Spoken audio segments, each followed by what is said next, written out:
Thank you very much.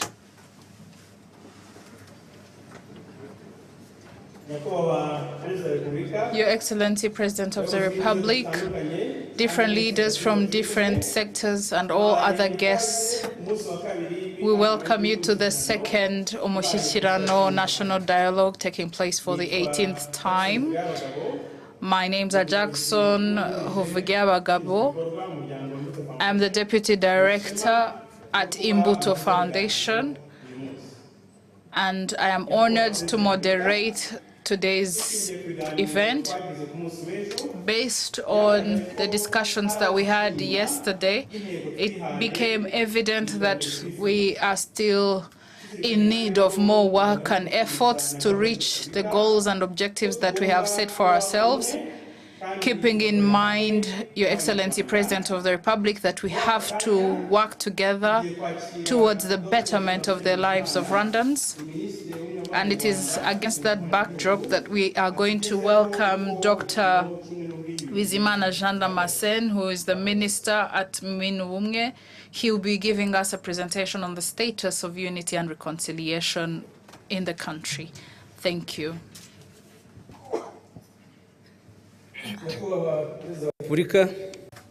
Your Excellency, the President of the Republic, I thank you for this opportunity for me to present the status of unity and reconciliation and the strategies to pursue the vision we have built upon our family. We're at a good place, and this was possible because after the genocide, Rwandans decided to be resilient. Our resilience is rooted in our ancestors' practices and culture. So Rwanda has overcome many adversities over the years. Based on the 2020 barometer, about 94.7% of Rwandans, they say that unity has been achieved, and this is a journey they participate in from their own free will. There are 8 areas, government programs, that Rwandans say 93% of it has achieved a lot in the progress towards unity and reconciliation. Those include Ndi Umunyarwanda, universal education, commemoration of the genocide, Itorero, Girinka, and all these 5 is beyond 98% of people's satisfaction. Then we have good governance, security, and equal rights, which 93.1% of the population are satisfied by. Your Excellency, even though we're at a good place, we haven't gotten where we want to be, because 26% of Rwandans still have psychological wounds rooted in history, which still cause trauma among youth. The 2022 census, as we saw yesterday, show that the youth aged below 30 years are 65%, and those between 30 and 40 are about 78%. And this means that many of them were born after the genocide. Others were very young at the time of the genocide, but there are many of them who are affected by the trauma caused by the genocide against the Tutsis, especially among those who survived it. We need to do a lot about this because we can't achieve full unity when we have youth that is traumatized. Another obstacle is genocide ideology. It's decreasing in Rwanda, but it's still there. And during commemoration period, it increases. I will give you 2 examples. In 2021, the youth that manifested genocide ideology are 57 individuals out of 184 who were punished because of that crime. And in 2022, last year, genocide ideology was manifested by 44 young people out of 179 who were punished for that same crime. This phenomenon is decreasing. It's losing steam because over the last 5 years, from 2018 to 2022, genocide ideology decreased by 17.5%. Your Excellency, the President of the Republic, though Rwanda is making progress to overcome genocide ideology and to strengthen unity of its citizens, there are other programs and efforts to spread hate speech and lies and hatred against Kinyarwanda-speaking Congolese, especially the Tutsi among them. They're being killed in broad daylight. MONUSCO and the international community are watching, just like it was in Rwanda between 1992 and 1994, when Hutu power ideology was spread, when Interahamwe and Mugambi militia were created, RTLM and other hate media that were created by many politicians, and UNAMIR was watching. Hate speech and lies instilled in Congolese people, supported by some foreigners, are against the unity of Rwandans and our relationship with the neighbors, because some people believe those lies. So they spread some of the following. They say that M23 are Rwandans, supported by Rwanda. However, Congolese leaders know that M23 are Congolese citizens. They also lie, saying that Rwanda is intent to loot Congo's minerals because they say Rwanda has no minerals. But since 1925, the Belgians discovered minerals in Rwanda, and they founded mining companies, including Somerwa Minetage or Rwanda and others. But those minerals are still in Rwanda. They didn't go away like colonialism. Now, there's this rhetoric of balkanization and Hima-Tutsi empire that Rwanda and Uganda wants to take over Congo and Uganda and Rwanda. And they also use Kiswahili phrases like Wanyarwanda warudie kwao, meaning Rwandans should return where they came from, to Rwanda, or the Tutsis should go back home, to Rwanda. Or they say, don't let the snake bite you. They're just equating a Tutsi with a snake, like they did in Rwanda. They also say, they use the word ubwenge, that trying to say that Rwandans are very shrewd people. Your Excellency, this hate ideology in the Congo is exactly like the situation that prevailed in Rwanda in 1992 to 1994, and that has to stop. And because we need to protect our truth. When you spoke in Rwamagana on 29th November 1921, you said there's a problem.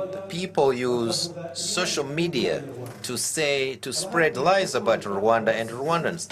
There ought to be a counter-attack by those who tell the truth. Like you said, Your Excellency, Rwandans should not stand by and watch as people spread lies about our country. There are others who know the truth, but there are the youth who don't know much. So they need the will and the knowledge. The youth need to have more information about the truth so they can fight those lies. They need to know how Rwanda was before the Berlin Conference in November 1884, when they decided to cut Rugoma, Masisi, Ruchuru, and Ijwi from Rwanda and give it to to Congo rather. And Rwanda lost another part of its territory, went to Uganda, and it was confirmed in 1910 by Belgium and Germany. Those territories I mentioned earlier belong to Rwanda since Kigeli II Nyamuheshera was king of Rwanda between 1576 and 1609. Let's also say that between 1937 and 1954, the colonialists moved some Rwandans to the Congo as part of the Banyarwanda immigration mission in search for manpower in agriculture and minerals. And in July 1994, after the defeat of the Rwandan government that had committed the genocide, it fled to the Congo with its army, with Interahamwe, with its weapons, and they placed them in camps at the border with Rwanda in violation of international agreements. They established the so-called government in exile, the RDR, the FDLR, FDU Inkingi, and Congo gave them safe haven and the opportunity to continue killings and to spread the ideology of genocide. And since 2004, many UN resolutions, it's about 53 of them between 2004 and 2022. And there are other resolutions by the European Union, others by the African Union, and all of them have confirmed that the FDLR is a terrorist group. They warned countries and government to not cooperate with the FDLR and put its leaders on the list of wanted criminals. In that regard, in 2009, Germany tried two FDLR leaders, Ignace Murwanashyaka and Straton Musoni. So the Congolese government collaborates with FDLR, and this is against international UN resolutions, and it's against the unity of our people. Your Excellency, I conclude by some of the strategies built on our culture and family values that would help us in the journey of strengthening unity and resilience of Rwandans. There is a need to strengthen spaces and continued discussions of Ndi Umunyarwanda in the country and abroad, to review Itorero program and to include it in the national planning, to properly prepare history and civic education teachers, as well as teach history in all departments in colleges and universities, so that every Rwandan who graduates knows the country's history. Faith-based organizations should teach their followers about the history and explain to them regional problems that affect Rwanda. And for parents, there's a need for their participation in teaching children the values of Rwandan culture, such as fraternity, brotherhood, cooperation, trust, tolerance, thoughtfulness, truth, heroism, passion, self-respect, and integrity, and to tell the truth to the children about the history of our country. If we uphold these values, our country will achieve unity and sustainable development, because the sustainable development can be reached when it's based on culture. Thank you, Your Excellency.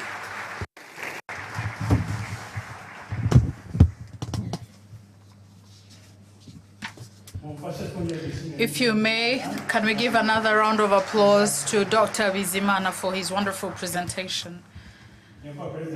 Your Excellency, President of the Republic, after being presented the status of unity and reconciliation of Rwandans as one of our choices, we're going to receive panelists for our panel, which is our second panel, with the theme Building Strong Families and Communities. We'll have Dr. Jeannette Bayisenge, we'll have Minister Jean-Claude Musabyimana from the Ministry of Health, Minister Sabin Sanzimana from the Ministry of Health, Ms. Rachel Mugwaneza from SPAC Microgrant, and Christian Intwari from our PAST initiative.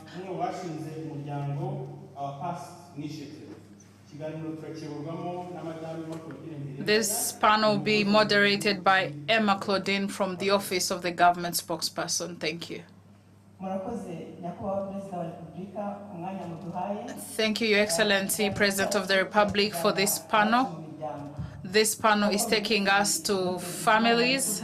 As the Minister, Dr. Bizimana, has told us, we know that the basic values are learnt in the families.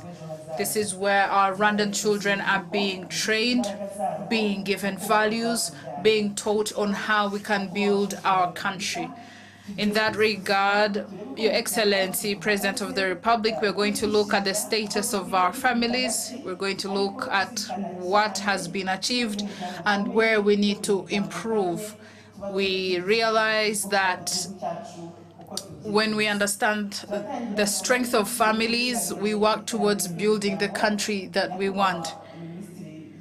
We are going to start with Honorable Minister Jeannette from the Ministry of Family and Gender Promotion. Thank you, Your Excellency, President of the Republic, for giving me this opportunity to talk about families. The word family has many meanings. There is the nuclear family with parents and children, and then there is the extended family, which includes extended families, and then there is the family of all Rwandans. Our country is built on the family. It is a pillar, but the family that can fulfill its duties, it's a family that has values. If we follow the vision of 2050 and where we want our country, the country is focused on building strong Rwandans and families that have direction, that have objectives, that are secure, that have Rwandan values. That's the family that we want to build, a secure family, an empowered family, and a family with Rwandan values. When we talk about an empowered family, we're talking about families that are coming from poor backgrounds, families that do not beg for bread, literally. When we talk about secure families, we're talking about families that have peace, that live in harmony, families that have time to talk and communicate, communication between parents and children, and also a family living with cleanliness, where they live, their environment, houses that are well built, houses that are clean, families that are clean in the way they dress up, in the way their homesteads are. Again, families that educate their children, families that have children that are not malnourished, families that do not have any violence. So we have seen that the third thing is families that have Rwandan values, values that are being taught to the young ones, to the children, because the family is the cradle of being raised in our Rwandanness. This is the first place where children learn how to be Rwandan, how to be fully Rwandan. I think His Excellency Minister Bizimana just talked about the values in the family. There's nowhere else we can get these values except in families. And this is also emphasizing Rwandans. There is even a proverb that says that a child is raised well by the hands that carry that child, by how they are corrected. So here I've been asked, what is the status of families in Rwanda? The genocide committed against the Tutsis literally destroyed the society, the Rwandan society, and even the nuclear families, because it changed the outlook of families. We saw parents losing all their children. We saw children raising themselves and raising their siblings. It was not easy. But after '94, the government put in a lot of effort in rebuilding families. Many initiatives have been launched, and even after the genocide, we had so many children living in orphanages. They were living in orphanages because of different reasons, but the government started an initiative of making sure that all these children are adopted, and now 91% children from orphanages were adopted. And those who didn't have families that were taking them, there were adults that took care of them, which is called, this program is called Malaika Murinzi, or a guardian angel. Guardian angels raising these children. We would like to thank guardian angels who are here, who are following us here in this country, for having given families to Rwandan children. So as we have seen it, as we saw it yesterday, the family has advanced. We have seen it in the census. But again, it was emphasized when RGB did a report, the Rwanda Governance Board did a report in 2020. They looked at the status of leadership in the country, and people said that they were pleased with the services being given to families compared to the statistics in 2020.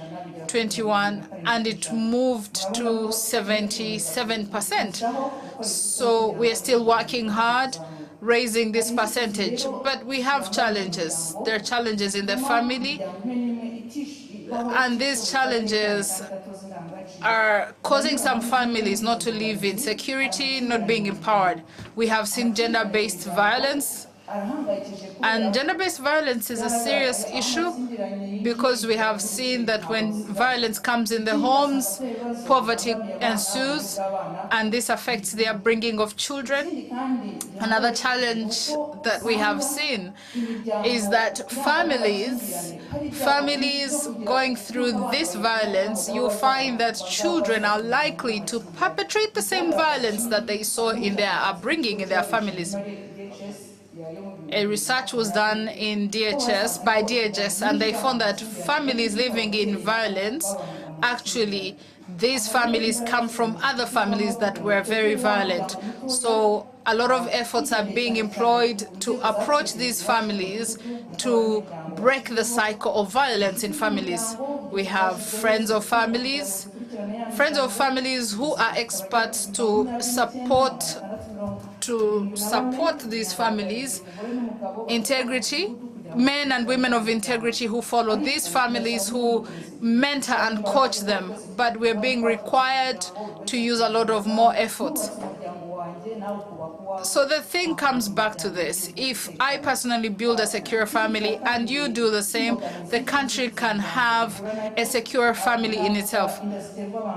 We also want to come back to teenage pregnancies, which have become alarming, and we're now working on that. When we look at the report done last year in September, it was evident that girls from 15 to 19 years, around 21 million of these girls are impregnated when they're still young. So numbers have shown us that numbers are reducing here in Rwanda because of the efforts that are being employed. 7% of that age group were impregnated as teenagers, but now the figures are reduced to 5%. But we need to put in a lot of efforts to ensure that these numbers can reduce.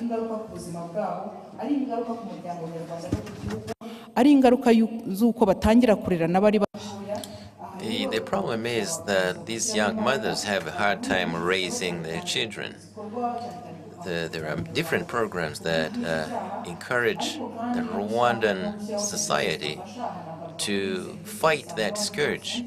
We have Isange One-Stop Center, where they provide services, health services, and counseling and legal counsel to victims of those young mothers. Those centers are increasing. Today we have the most recent ones were in Gatunda, Nyarugenge, and Nyabisindu. So we're grateful that the country is investing a lot to help those victims. And this will also help in prevention, because as the culprits are punished, this will change things. Now, it is commonly said that for the teenagers, these girls are cannot easily go to Isange One-Stop Center. It's not easy for them to get there and to be heard.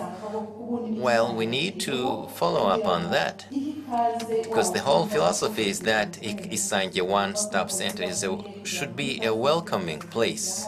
They should access those services and for free. So those young women should open up once they get there. So Isange One-Stop Center should be welcoming and be a place where they feel comfortable enough to share information, and so we can bring those who impregnate them to justice. Another problem is drug abuse. research has shown that drinking has been one of the major factors in disrupting unity in households. RGB research has shown this as well when they conduct research about the family. The population have said this, that drinking accounts for 85% of the conflicts in families. Of course, drinking goes hand in hand with mismanagement, wasting money, and there are different people who get involved in drinking all day long at different places in the country, and all age brackets are affected. So we want everyone to participate as we urge people, the family, to stop drinking, and young people should not drink at all. Pregnant mothers should not drink, but adults should also drink responsibly, because we know the problems caused by too much drinking. And now, here is what I'd like to say. We have the solution to those problems. We have those solutions within our families.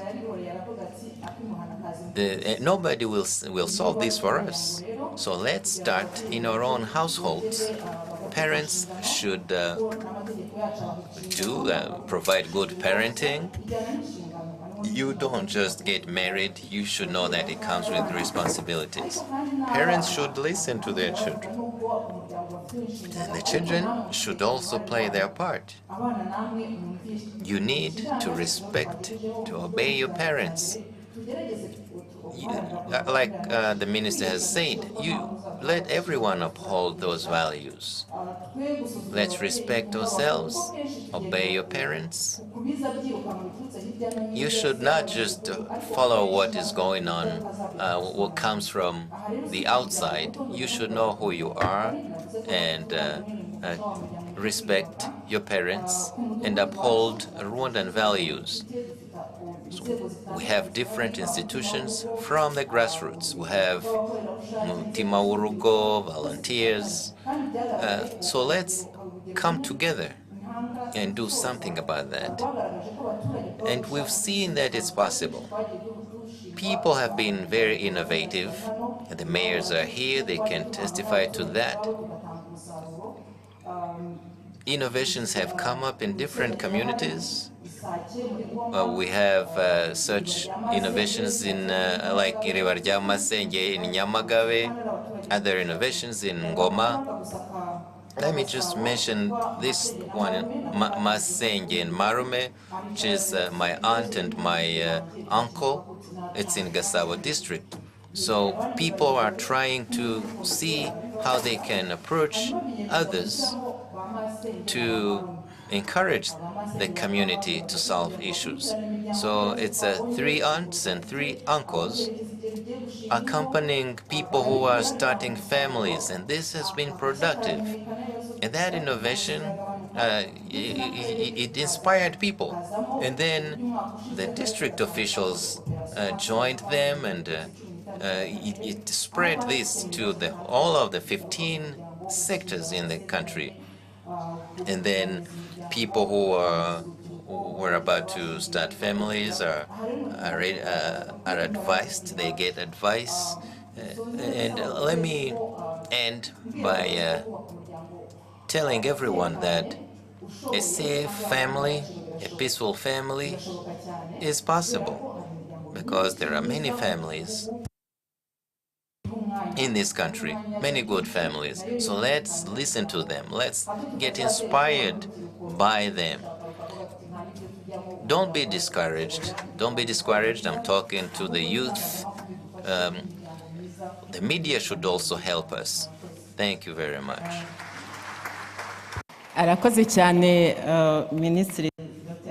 Thank you, Minister Jeanette. Well, it's a very important thing to draw from the practices and in our culture. And now the minister has mentioned a few problems in the family, but we also know that what we saw from the census yesterday, it showed that 65% of the population are young. So you are the ones who are you are the strength of this country. You are the ones who will solve those problems. So tell us. So how creative are you? What are you doing creatively to solve this? Thank you, Your Excellency, the President of the Republic. It's we're delighted to be part of a gathering like this. So let me answer that question. First, I want to ask the parents here. Were you always first during your schooling? Did you always come first? Well, obviously, it's not. You were not. So, if it were the case, we would be far from conflicts in the family. Now, there's many types of impact or effects on the youth. So the children are traumatized. So if a parent who was not brilliant in school and they ask you, why aren't you brilliant? Where do you take this from? That's weird. So when there is conflict in a family, children get traumatized. So that's one. And second, we know that we get knowledge from school, but we get education from home. So if you don't get anything from home, then that knowledge will not serve anything. And then you see people, students dropping out of school, and then they indulge in drugs and other misbehavior because of conflict in the family. But as youth, there are other problems that we cause to ourselves. There's the bad company, joining bad company, hanging out with wrong crowds, always trying to live an easy and expensive life. And then when you try to advise them, they tell you, after all, I'm not going to live for 100 years. Right, there's that too. So it was said yesterday that people don't want to work hard, they want to become millionaires overnight. That's another problem with the youth. Now, I want to thank the President of the Republic. As a guy who grew up in Nyamirambo, I thank him for restoring Club Rafiki with that modern basketball or multi-purpose area. It's a sports area. I grew up in Nyamirambo, and that education you get from home and the knowledge you get from school, there was Club Rafiki that saved us, gave us what we couldn't find elsewhere. It helps us as the youth. After school and in holidays, we had a place where we could go and play games that challenge our brain, and we used that time to stay away from trouble. Now, Christian, please explain and maybe put an emphasis on that. Some parents think that hanging out at Club Rafiki was bad behavior. So how do you explain that it shaped you? I'm saying this because this is not a secret. We were exposed in Nyamirambo to different bad behaviors growing up. But when you went to Club Rafiki, There was time you were focused on sports. You couldn't get involved in other things, bad things. So some of the best players we've had here were nurtured, emerged from Club Rafiki. So it would be a good opportunity if your children went to Club Rafiki. Maybe we should have more of that in different places in the country, because the being joining Club Rafiki shaped us. There were 19 of us in 2012, and we started our Past, which is an initiative that we founded as youth. We started this in 2012. Our goal was to teach the youth about our country's history before and after the genocide, because the youth are the majority in this country. Most of them are under 30 years old. So the purpose is that to shape this youth who will be here even tomorrow. So we urge you, parents, to talk to your children about the country's history. We also wanted to channel the youth's strength to participate in rebuilding our country. And we've achieved that in different districts in Rugesera, Rulindo, and in Kigali City.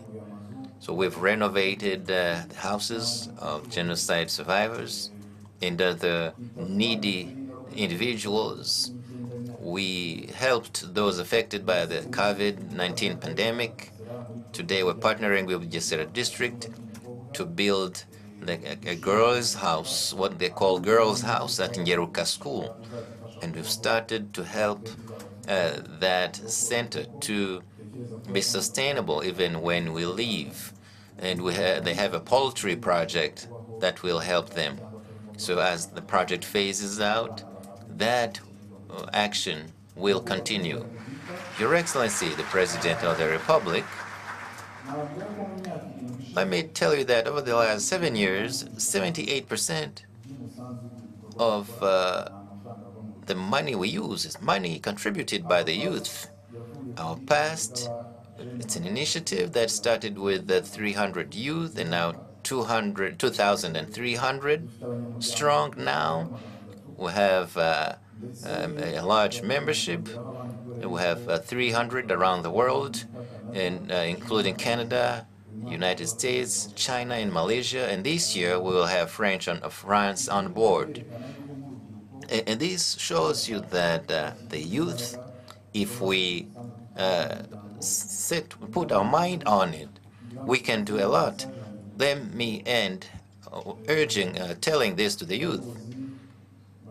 The leaders, investors, they are the leaders, the investors, the next parents, future parents, and this is our country. And let's put our mind to it. So to do that, we need to keep in mind that this is our country. It wasn't loaned to us. We have these aunts and uncles here, but tomorrow this will be our time. Thank you. Thank you very much, Christian. I think all the youth have listened to him. You are the hands of Rwanda in the future. And parents, I think you have heard that you need to raise out your children right, preparing them for who they will be in the future. Honorable Minister of Local Government, you have heard what the youth is saying. You've heard what the minister from the Ministry of Gender and Family Planning, you have all heard what they're all saying. We have talked about gender-based violence. We have talked about people solving their problems in the bar, getting drunk. And they'll tell you they get drunk because they have problems. And some of them actually do not buy this alcohol. It's on debt. So tell us, Honorable Minister, these families sit and wait for the government, local government, to come and solve their problems. What plans, what strategies do you have as local government leaders to fight this battle? Thank you, Excellency President of the Republic. To be honest, the government and different stakeholders have installed different initiatives and programs to help families build themselves, work towards their development, work throughout their challenges. We can start with some programs that we know which have helped families, especially poor families. We have the VUP, where families, around 110 families that are being helped. We have Jiringa, which is one cow per family, which has been cows which have been given to more than 400,000 families. We have the medical insurance, where all families in the country, whether able or vulnerable families, they have access to medical health care, and more than 90% in the families have access to this medical health. Then we have programs for building homes for vulnerable families in partnership with different stakeholders. We have built more than 91,000 houses, and these have helped families and given them security. But generally, in other families, we have the program of taking leadership to the grassroots, to the people. And this helps families in the sense that this gives families rights, and families have laws speaking for them or fighting for them. More than 60 families being founded, families being born in these families, they are registered in the local government, as I have said. So there is also the program of rehabilitation, where the youth coming from families coming from families that are vulnerable. These youth have been exposed to drug abuse. There are these rehabilitation centers where these youths can go. We help these children. We take them through rehabilitation centers, and we have had around 46,000 youth go through these centers across the country, and we help them rejoin the communities and to become good citizens. And these are the ones who will form the families of tomorrow. When we're talking about local governance, we have a program that is cross-cutting. This program ensures that it checks on different families, on different ways, facing human security issues. And these committees in these families, in these communities, help families fight against these issues. We are working towards building strong families. We are working towards empowering families and families that are secure in all aspects. But then we also have challenges. Though we have different activities, but sometimes we face other challenges. And I'll break them in three.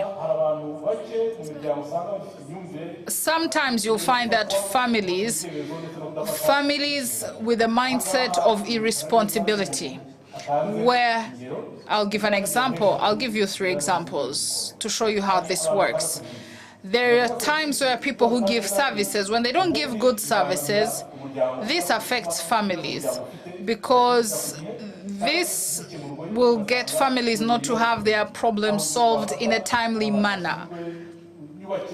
For example, let me give the example of people in farming, someone living in a village. Their activities are in their village. But for them to have these problems solved, it will be solved by the local leader. They'll have to go to the sector, and then from the sector to the village, back to the village. This takes time and it affects the family. And when we talk to different people in the communities, we ask them, why don't you have washrooms? They will tell you the reason why I don't have a toilet is because the village leader hasn't helped me build it. when you go and see this person, you find that this is a person building toilets for other houses. So you find that some families are irresponsible, or some members of families are irresponsible. And this is something we have to fight. The next example is people who are financially stable. It was mentioned yesterday. These are people who are engaged in theft, in Ponzi schemes, and this affects families. The third issue that I can give, or the challenge we're facing, is poor service delivery. Research was done, a report was done by the CRC in 2020, and this showed that around 23% of the citizens are not pleased with the service delivery in the country. And this slows the family, and families will not have solutions on time. The third part is to do with the characters of people which are not according to the Rwandan values. I'll give an example. We'll see here in the city of Kigali, we see parents who have children where instead of raising their children well, instead of teaching them values, they take their children to beg for money, and this is not good. Are you saying families that turn children into business products? That's a problem, yes, we have in the society. Let me give another example. It's where people do not respect the agreements they made. Let me break it down. People get married, they make vows to build strong marriages, but you find people having bad manners, bad habits, and people divorce easily as if the covenant they made wasn't worth it.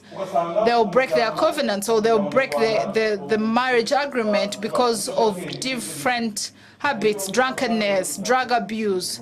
And we find these challenges in the communities. So before you get far, let me ask, I am worried about the children who are being sold. If you're borrowing children from your neighbor to go and use them to beg money, what is the local government doing about this? Does it end there? Should we stop there?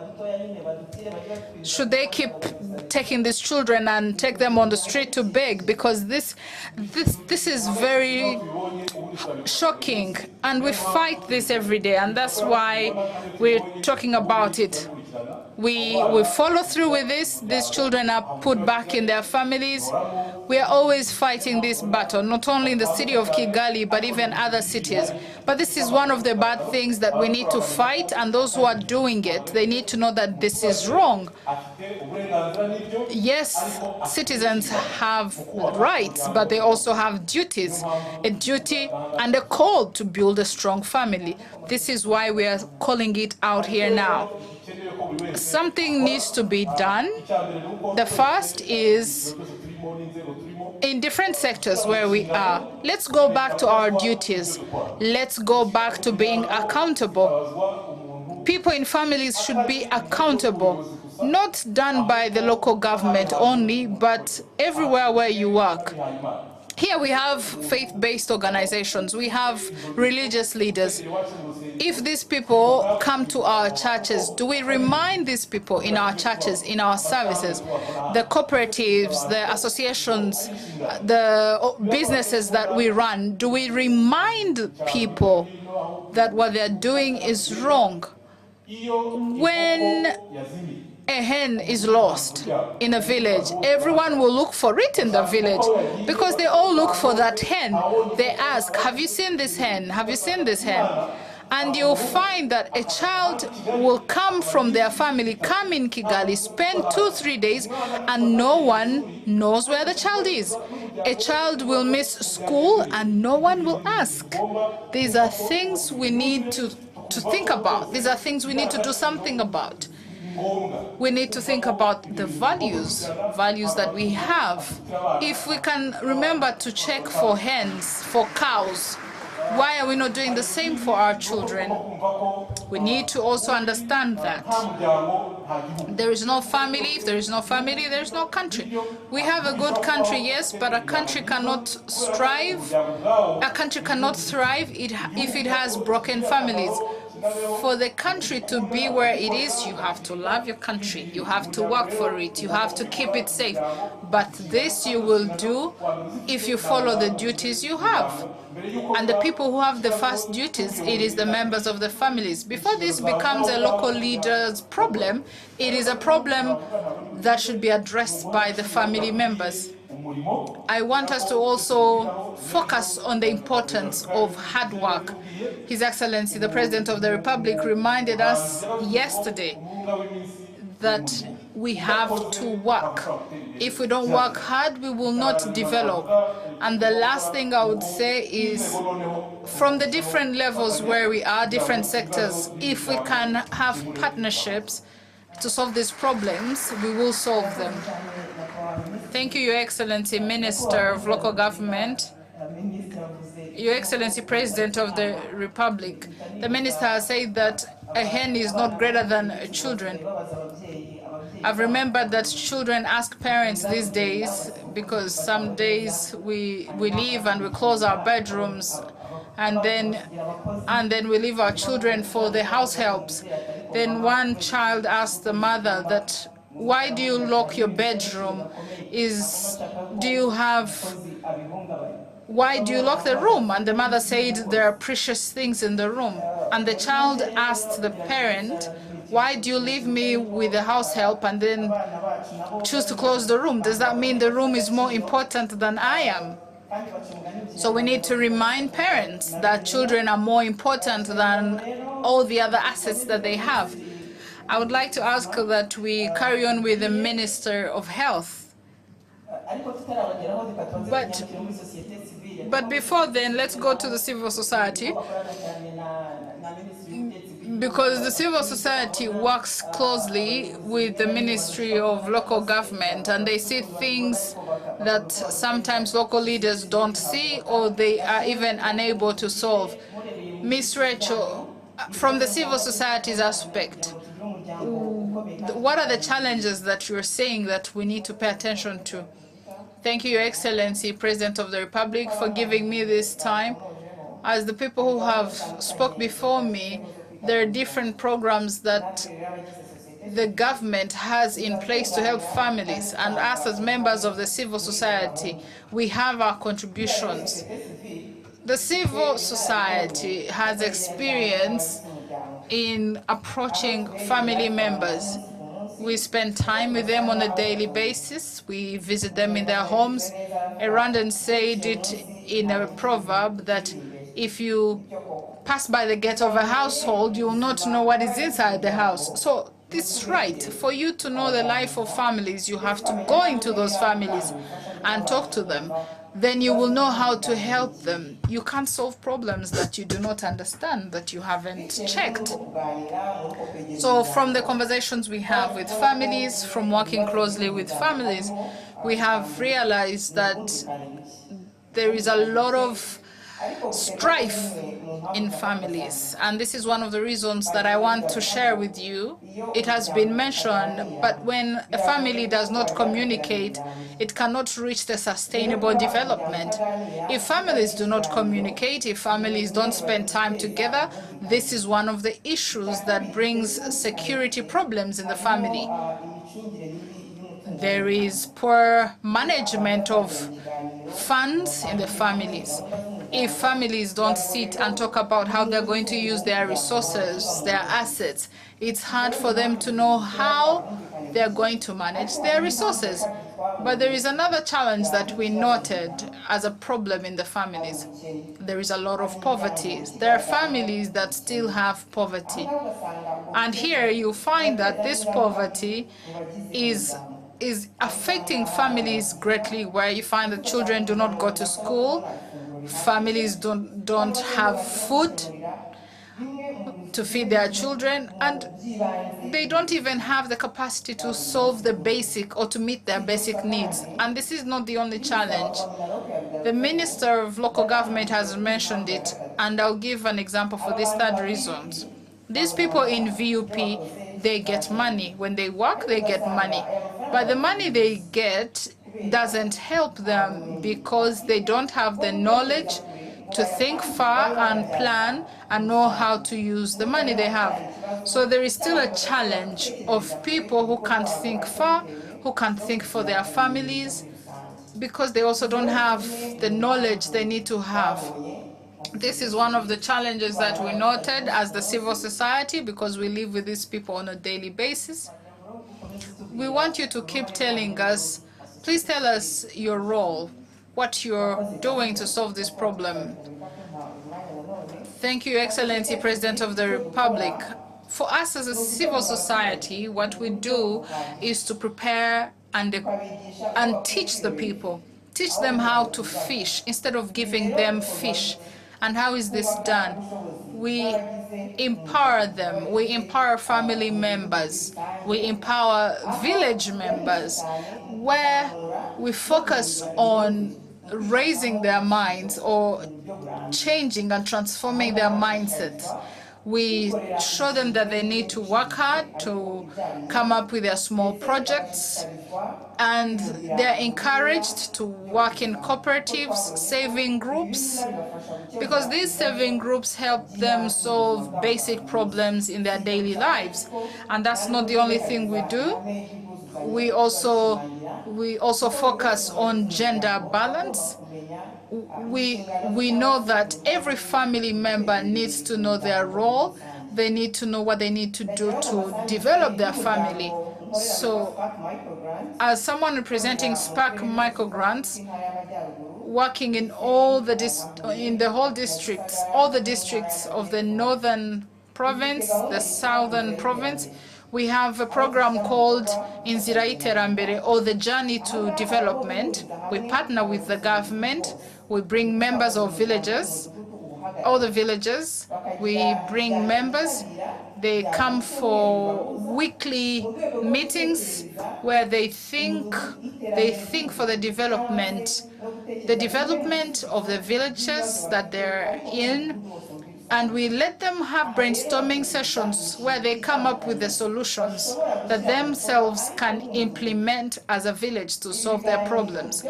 These meetings where they come up with projects, how they will implement their projects, how they will sustain their projects. This is a process that will take 6 months, and they don't get paid. When they come to these meetings, they don't get paid, but when they have agreed on the project they want to have, we partner with the district to support them. And we have seen some good transformation. We have seen women being empowered. Women give ideas in that process of the journey towards development. Women become confident. They are also in leadership levels in these projects. It is also good to see a whole village coming together, agreeing on a project, implementing the project, and even managing their projects. I want to share one village in one of the 400 villages that we support. It is in Burera. Through this program of the Journey Towards Development, they chose 2 projects. One was to sell harvests, and another one was to lend each other money. And they agreed that they will be building houses for each other. So when you visit this village of 130 families, they all have roofs, iron roofs, and they have done it together. And that's not the only thing they have done together. Families will borrow money from each other from that fund. They have done small businesses. Others have bought domestic animals to rear them.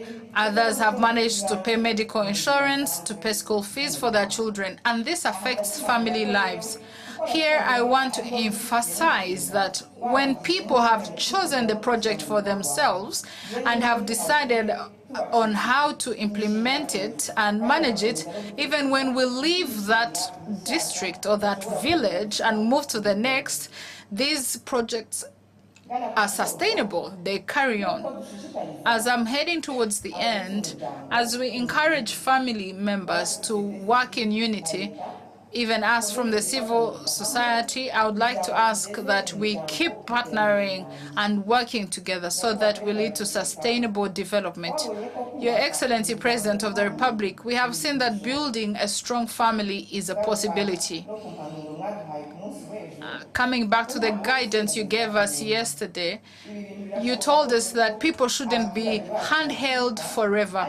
It is right that our people stop being handheld. But if they have been well prepared, if they have been taught, if they have been mentored and coached, it is a possibility.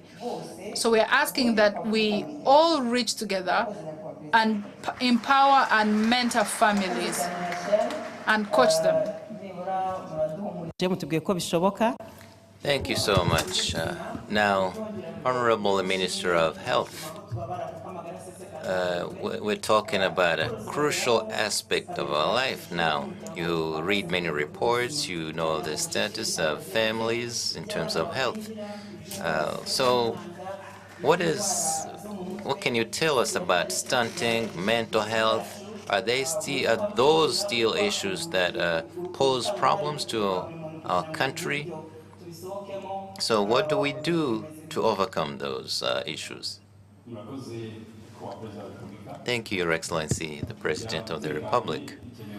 A secure family is that enjoys good health.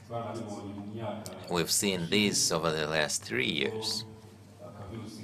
When a small virus that you can't see with the naked eye made us stay at home. And today, our country, thanks to the measures adopted under your leadership, we've overcome this pandemic. Over the last 29 years, the health sector has made a lot of progress, as we saw yesterday. One of the key indicators we saw yesterday, if you gauge a country's development, life expectancy. If you look back, that life expectancy, that time has multiplied by 2. So a Rwandan is living 10 years longer than other Africans, and this is big. I've been reading history, trying to see whether it happened in less than 30 years somewhere else. I didn't find anywhere else. Rwanda is the first. Your Excellency, the President of the Republic, life expectancy includes a lot of things. It includes social well-being, economy, and health.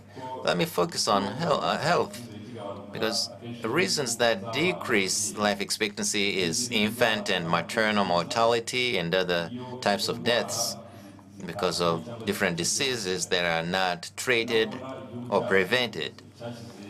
That's why our country adopted measures in vaccinating children so they can we can prevent those deaths. They get all the vaccines they need, and I think it's only 2 countries that have reached that 76% of vaccinations for the children.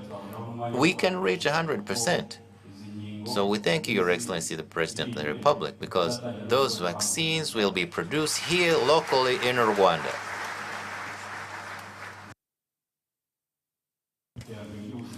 Another indicator of health development, let me give 2 examples. Malaria, for instance, because it's a big problem for our countries. We had 5 million people per year affected by malaria in our country. Sometimes one individual would have malaria twice per year, and today we have less than 1 million, about 800,000 people who get malaria per year. What is the good news is 70% of those who get malaria are being treated by our health counselors close to their homes. They don't have to go to the hospital. and then they recover quickly and they go back into production and they develop their households and themselves. And this has decreased malaria up to 81% overall. And the last 2 weeks, Rwanda was awarded, got an award internationally for its role in fighting malaria, and this is something to celebrate. Well, we need to work harder. So it's not only malaria, AIDS has decreased too, especially in Rwanda and Namibia. Those are the first countries in Africa at a good level in decreasing HIV, tuberculosis as well. Maternal mortality has decreased by 80%, infant mortality 60%. And hepatitis C is being fought and going to overcome hepatitis C completely. And we thank the First Lady as a champion to uproot hepatitis C in Rwanda, to roll it back. And we continue to partner with her in fighting cervix cancer as well.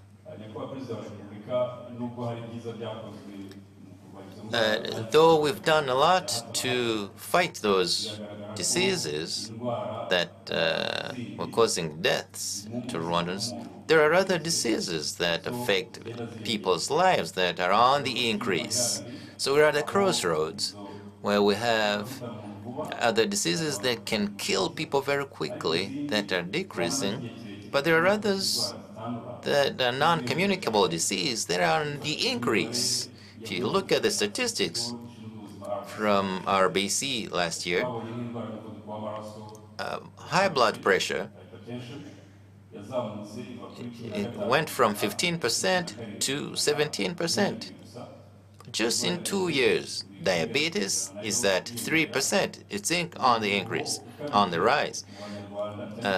Obesity, especially in cities, has multiplied by 2. So those are the people who have unnecessary weight. So there is cancer, different types of cancers, about 10,000 cancers per year here in Rwanda.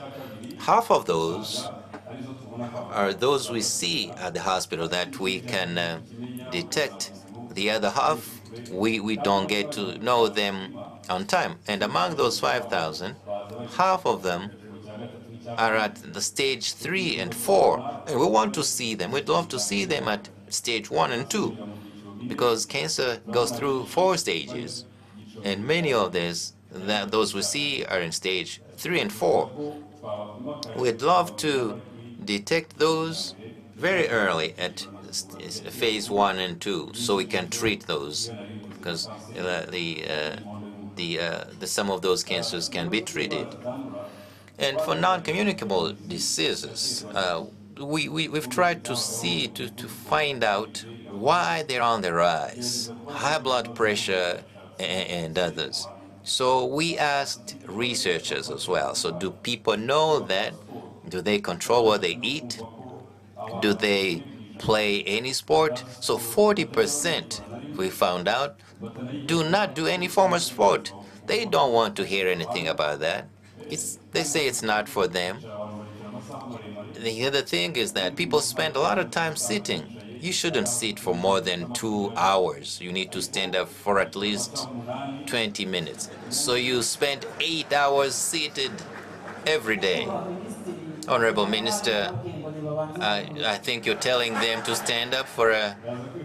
Well, I will be brief so that you can have time for that as well. If you look at research, if you sit more than 8 hours a day, you're at risk of having those diseases. The risk to die is multiplied by 50%. So, you 2 hours, stand up for 20 minutes, and then sit down for another 2 hours. So that's the message we want to give you. So we want to know what people eat. So do people eat vegetables that we grow in our home garden? So Rwandans told us that they eat vegetables once a week. But even though they're accessible, but they eat what is not good for their body, which cause those diseases that we see at the hospital that are preventable. So, and this brings us back to what we see at the hospital. Non-communicable diseases, high blood pressure, diabetes, and cancer are the top diseases that are causing deaths in Rwanda. Malaria and others that I mentioned that used to kill more people have decreased. So let me talk about two problems that affect the Rwandan family the most. First is stunting.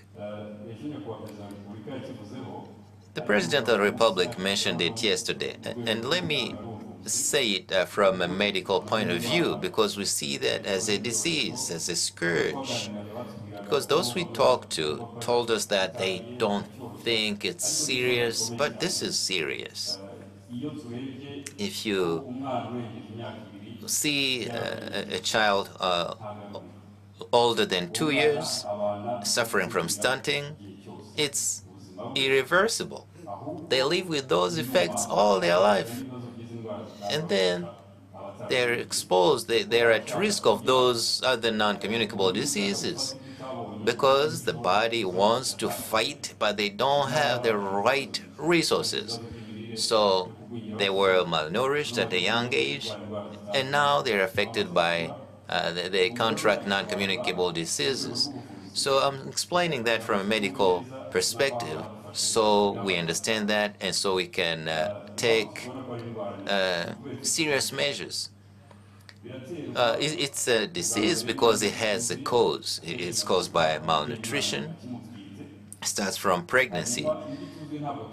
Malnutrition is not a bowl full of food.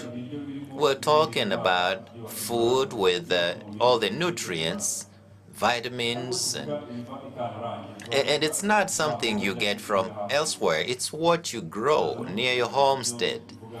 So I will talk about some of the measures we're going to adopt together with our partners.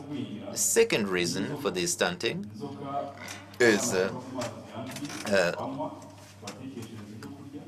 the water they use to prepare food that is not clean. And the third reason is the problems that children are affected by because of the conflict in their entourage. A child's brain does not really tolerate stress. They need to be comfortable. If the couple is not functioning, then the child brain tells other parts of the body, don't grow up. There's a problem here. It's not the right environment to grow up. So if you stress your children, if their brain feels stressed out because of conflict in the family, this is research proven. The brain gives instructions to other organs to not grow up. And then the drinking water, and malnutrition. Those are the main causes for malnutrition. So the child's brain does not grow. So you see a 5-year-old, but you see they look like they're 6 months old. And others will tell us in different districts that look at this child.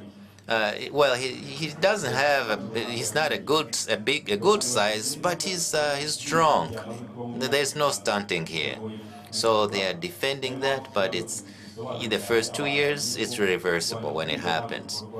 And this is not something you do at the school age. It starts even during pregnancy. There are different consequences. I'll name two for the sake of time, even though this is a serious issue. The first consequence is that this child will be at risk of contracting these diseases, high blood pressure, diabetes. They will try to eat in their adult age, but it won't help. Second, their brain doesn't grow like that of other children. So they can't perform in schools, they fail in schools, and those are among those who will be leaders of our country. So we need to prevent that stunting. We can't do this when it's too late. Let me talk about the measures to fight that scourge. So what we've done over the last years, well, you could say that the result had suffered from stunting itself. So we've only reduced 5% within 10 years, last 10 years. So it's almost 1% every year. So it will take 33 years to uproot this problem if we keep doing this at this speed. So 1 in 3 is suffering from stunting. Same in Africa, 30%. But if you look at the progress in Rwanda, fighting malaria and other issues, Rwanda is ranking very well. So we still lag behind in this issue, stunting. So we've started a few things in partnership with the Ministry of Local Government and the Ministry of Family and the Ministry of Agriculture and other institutions. We're going to have 2 special years fighting stunting in a different way. It will be different from what we've done in the past because it was not really productive. So there are 4 years we agreed to do, and I want to ask you to help us. So you need to own this, parents, families. Give your child 1 egg per day to your child. Give them this small fish. So 1 egg, some fish products, and vegetables, and fruits too. That's about food. Second, clean water, clean drinking water that you use to prepare the food or that they drink. When it's not clean, when it's a cause of diseases. So boil that water or put some chemicals that clean them, disinfected. So then we should also modernize our nutritional centers and reintroduce the nutritional centers at the hospitals. So if we do this together, and I think we'll overcome.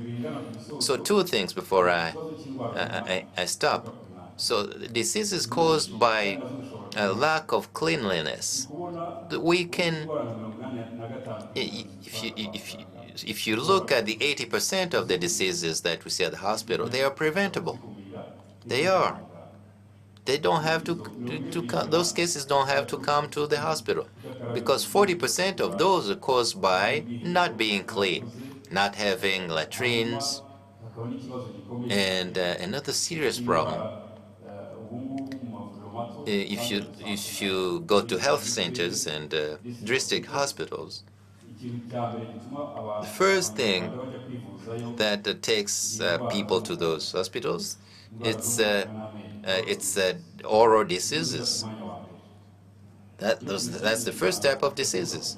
It's because people don't clean their teeth. If you keep eating food, it has salts and sugars and acid. Others drink some beer, local beer, other types of beer. You're guaranteed that your teeth will have a disease. So you need to be clean, starting from your mouth. It will bring less cases to the hospital. So we will keep up with what we've been doing, adopt the different strategies and measures, including training more doctors, more. We have 1 doctor per 1,000 citizens. We should have 4 doctors per 1,000 people. The Prime Minister mentioned this yesterday. We need to train more and quickly using different means. So the hospital staff, we want to give them better modern equipment so you don't need to go abroad for many things, it's easy to bring that equipment and knowledge here. And three, those the hospital staff, like I was said recently, we should give them more working conditions. We've been discussing this with that personnel. It's making progress. Even though we don't have enough doctors, enough medical staff, they will work better. And as we end, we want clean hospitals. We're not there yet. We want to improve that. So when a patient arrives at the hospital, they should feel like they're in a good hotel with good customer care. So you leave your home, you arrive at the hospital, they will feel welcome, so they're not kicked out and abused. So they will reach the hospital and find somebody who tells them, you're welcome here, we're going to take care of you, going to treat you, and you will go home better. Thank you, Your Excellency. Thank you very much, Minister of Health. We're going to be going to hospitals and they'll be telling us, welcome to the hospital, we will treat you and take good care of you. Wow. Your Excellency President of the Republic, as we're heading towards the end of this panel, we want to ask the Minister of Local Government, looking back to the role of families in partnership with local government. We want you to break it down to us. What do we need to do? What can be done? What can the people do as part of their responsibility instead of having to wait for local leaders to step in? Thank you very much. I hope we don't repeat what we said earlier, but there are things His Excellency asked us yesterday. He said, can we all open our eyes and see everything that is improper that we have in our communities? Everything that doesn't look clean, everything that doesn't look polished. This implies those who are leaders, those who are being led. Can we all see what needs to be done so that we do it until we remove everything improper in our lives, in our communities, in all the sectors? Let's not wait to be handheld. Let's always do introspection. Let's look at ourselves. Let's be self-aware. Let's meet and unite and work together in partnership as all sectors. Thank you very much. We thank you very much for the good discussions we've had. Your Excellency, President of the Republic, we have had it. A good, healthy family, empowered and secure, is the foundation of a great nation. And we have heard that everyone has to play a role in this, in every sector. Families everywhere, youth everywhere, local leaders everywhere you are. Let us all partner together because we are all called to play a role in this. Your Excellency, President of the Republic, we would like to ask the moderator to come back and then lead in the interactive session. Thank you to the panelists and the moderator. Your Excellency, President of the Republic, if you may, we would like to receive comments and questions from those who are in this room, meeting room, and others from other sites. Let's begin with those who are here in this auditorium. We'll ask people to raise their hands. If it's a question, if it's a comment, we'll take two and then go to the sites. We see hands raised. Let me ask the ushers to take microphones there.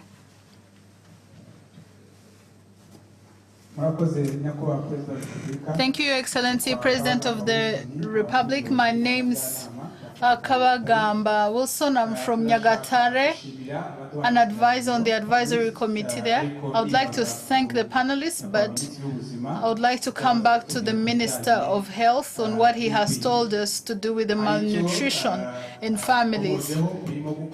There are things he didn't mention, but I want to say what the country has done. I want to talk about the ECDs, where children go and they are educated, they are shown how to eat healthy, balanced meals. Your Excellency, President of the Republic, when you look at these ECDs and then you go to the village level where we want every village to have at least 3 ECDs, you find that a lot of efforts have been employed. But when you introspect more, when you do more research, you find that there is a lot that needs to be done. Because some of the trainers in those ECDs, when you see where our children attend schools, we see that we need to train the teachers. We need to also empower these facilities where children go, such as toilets, such as the classrooms where they are. So, Your Excellency, President of the Republic, I want to also talk about, I want us to be direct. When you look at families, when we see families, we see that they have a role to play. Parents need to be consistent, where members of the families, they need to be consistent, they need to have gardens, they need to ensure that there are healthy meals served in those households. This has to be intentional and consistent. Thank you very much. If you may, we can accept the next question. Can we go to the top floor? Thank you, Your Excellency, President of the Republic. I'm a youth volunteer. My name is Mugwaneza Diane. I want to talk about the lack of cleanliness where we live, where we work, in schools, and even hospitals, as the Minister had mentioned it. I want to encourage Rwandans that if we can have a culture of being clean, even on these sites, these infrastructures, because if I do it, I want to encourage that we keep washing our hands, be clean where we are, use trash bins, and also asking the local leaders to increase trash bins, dustbins in our villages, in our communities, because cleanliness is the source of life, it is the source of safety, and it is the development of the country. We thank youth volunteers for the great work you're also doing. Your Excellency, I would ask that we go to Rubavu. If they have a question, we'll take 2, and I ask that we go straight to the point. Thank you very much, Your Excellency, President of the Republic. Here at the site in Rubavu, we have people who have their ideas, comments, and if you may, let's ask them to come forward. Thank you very much, Excellency, President of the Republic. My name is Habiyaremye Emmanuel. I live in Rubavu. Your Excellency, President of the Republic, we thank you for the great government work being done, pushing forward the tourism sector here in Rubavu, because we welcome different tourists from all over the world. They come speaking different languages. It has made the people in Rubavu modernized. We speak international languages. If they come speaking in French, we welcome and we speak to them. We tell them you're welcome. Those who speak English, we speak to them in international languages. If they speak Swahili, if they speak Lingala.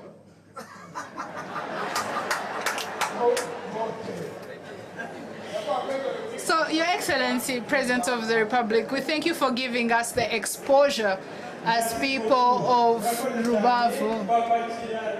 Let's take in the next comment.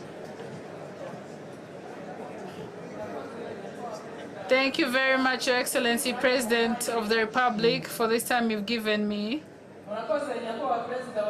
Thank you, Excellency, President of the Republic, for this time you've given me to appreciate.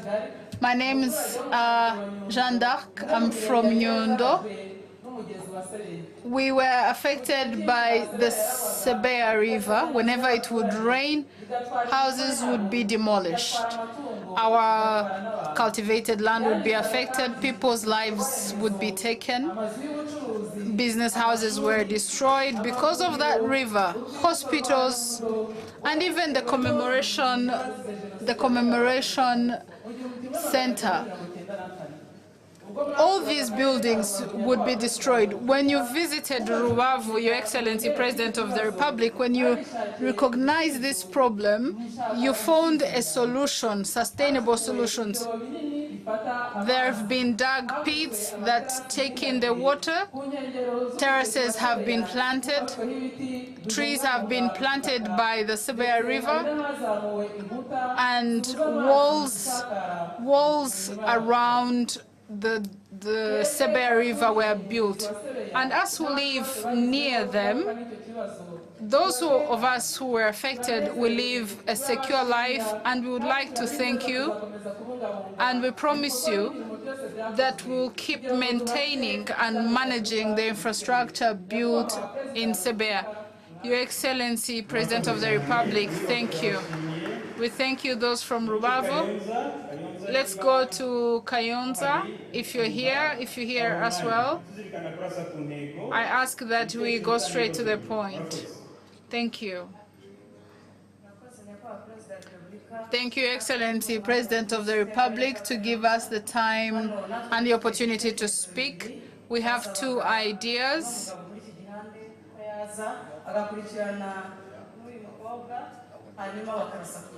I would like to ask these two participants to come and make their comments. Thank you, Excellency, President of the Republic. My names are Sebudandi Stephen. I live in Burundi, and I lead the Association of Animal Rearers in that area. We thank what you do for Rwandans in pushing for their projects and their development. I would like to thank you very much for three initiatives and programs that you have done. You have built a road for us which connects three sectors, Gahini, Mniri, and Murundi. And this has helped the farmers in that area. You have increased the water, and you have also built a manufacturing plant in Nyagatare. But after this factory built, it seems like we have a challenge and we need to ask for your help. We have cows that have a low milk production. We cannot supply the milk when we still have cows that are not meeting the demand, when they're not even making 3 liters of milk. This is a very big challenge, and we would like to request that we get facilitated by getting access to more cows that get at least 10 liters, such as, if we got Frisian cows or other cows, so that we meet the demand of milk supply. Another challenge we have is a plant that makes food for cows. It seems like even these products were made for hens, not cows, because you can't achieve what you want with these cows. Another big challenge we have is the care, medical care for our animals. It doesn't give hope because the medicine we're using these medicines are not giving the results we're looking for. Yes, the cows are vaccinated. Yes, we fight the diseases, but this doesn't help the animal rearers to reach the goals they have set. So we are asking if the Rwanda Agricultural Board can increase if they can do more research and even help animal rearers, and even ask mostly investors if investors can play a role in getting close to the animal rearers and see how they can assist them, because we are ready and we are ready to work with them, and we can even buy those cows. But where do we get those cows? How can we get them? Because we can't go far, but how can you facilitate us? Can we take the second comment? Thank you, Your Excellency, President of the Republic. My name's Ariette Karigirwa. I'm one of the young girls who were impregnated. I was still in high school. I was 15 when I was pregnant, and today I'm 17. My child is 2 years old, and when I got pregnant, it was very hard for my parents to accept it. But today, after having my child, they accepted it slowly by slowly, and they took me back to school. But after reaching the third year in high school, we couldn't afford it, and I went back home. But I would like to acknowledge Nganukungwa project, which helps teenage mothers. They gave us a project. We learned tailoring, and we finished the training on the 29th December, and we can make our money. The second thing I want to do is advise the youth to focus on their life, because there are many temptations outside. Boys tempt you with money and different things, but I want to advise the youth to please watch out against this temptation so that they might have a bright future. Another thing I want to ask families that meet these challenges is that when they're teenage mothers, parents shouldn't think that life ends there, because they have other things they can achieve. When you discourage these teenage mothers, it discourages them, yet they also still have a bright future. I would like to ask the government to keep following up with these abusers, these people who impregnate teenage girls, and they should be tried by the law. And even those who hide for them, such as my case, the one who impregnated me is still being protected, covered for. So we're asking even people to give the information so that investigation agency, the investigators, find them and lead them to face justice. Thank you. Thank you very much, Ariette. Can we go to social media platforms and see if we have any ideas? Kapo has said, yeah. Your Excellency, President of the Republic, many families are being destroyed because of where we met. If you meet someone in a bar, and how will that marriage survive if you both meet in a bar? You press the toothpaste in the wrong way, families start fighting. If you leave the shoes where you're not supposed to leave them, you become a dirty person, and that becomes a reason for argument. There should be teachings for those who are getting married.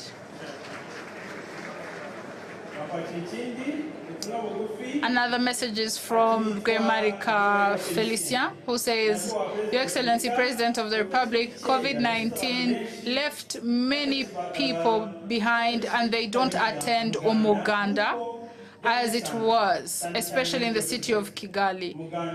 The Umuganda used to help us in maintaining our infrastructure, and I would ask that sectors encourage each other so that everyone is encouraged to keep participating in the Umuganda. We have Nyiramwiza Solange from Twitter. We want to thank our country for the hope that we've been given through the advancement of technology, especially there is a challenge, however, on how the youth is using technology. We're asking if there is a way that we can keep advancing with technology, but our children are protected from the damages that come with using technology. We have Mukunzi Penina who said, Your Excellency President of the Republic, please help us. How we want to ask that you help us with people in charge of this. There is a high increase of prices of food, high increase of transport. All these are very expensive. What is the government doing for this? Right Honorable Prime Minister, I would ask that we go to the site in Gicumbi. If you hear us well, this is your time. Thank you very much, Your Excellency President of the Republic. Even us in Gicumbi, we have two comments.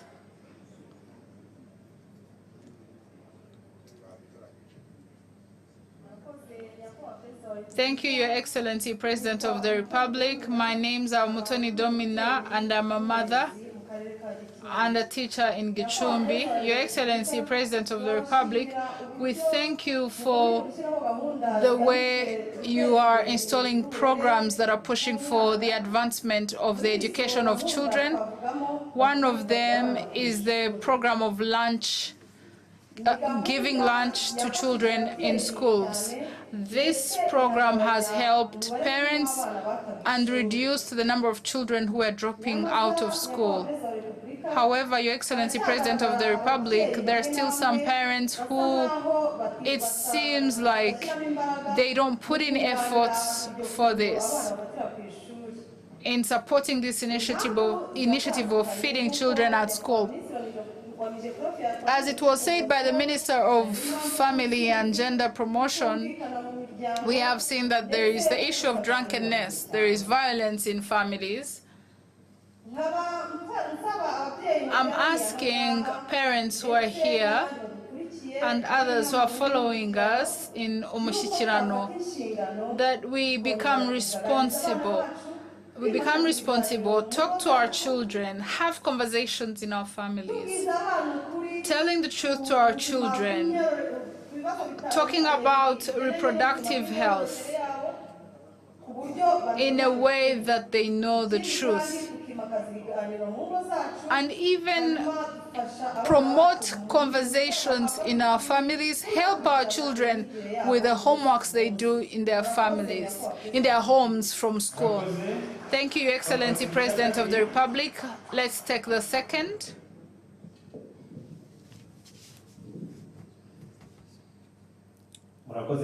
Thank you very much, Excellency President of the Republic. My name's Umuhoza Eric. I'm one of the youth in Gicumbi. We thank you very much for the efforts you've put in building the ECDs in our communities. This has reduced the issue of children struggling with malnutrition. However, Your Excellency President of the Republic, Gicumbi still shows high numbers of children still struggling with malnutrition. We would like to ask that they will increase more ECD homes in different villages and cells to be able to overcome this issue of malnutrition. Your Excellency President of the Republic, fighting malnutrition helps children to grow well. We will have youth that plays, that grows well, that develops well. Let me ask Your Excellency President of the Republic that we have a youth center, an entertainment youth facility that also offers other services in that center. Thank you, Your Excellency President of the Republic. Let's see people from Gisagara.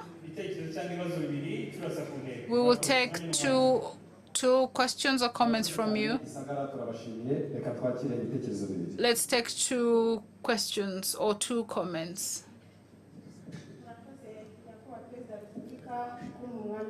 Thank you very much, Your Excellency, President of the Republic, for giving me this time to share with you. I have come from Gisagara in Kansa. We thank you for where we have reached.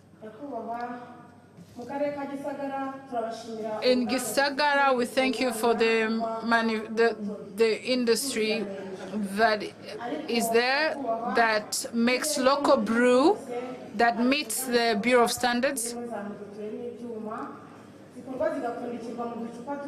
But there are other alcoholic drinks that are being manufactured and put in small bottles, and children can buy them. We're asking Your Excellency, these that are not acceptable be taken off the market, and those that have met the standards be put in bottles that are known, and our children are not allowed to buy them. Thank you. Can we take the next comment if we have it? Thank you, Your Excellency, President of the Republic.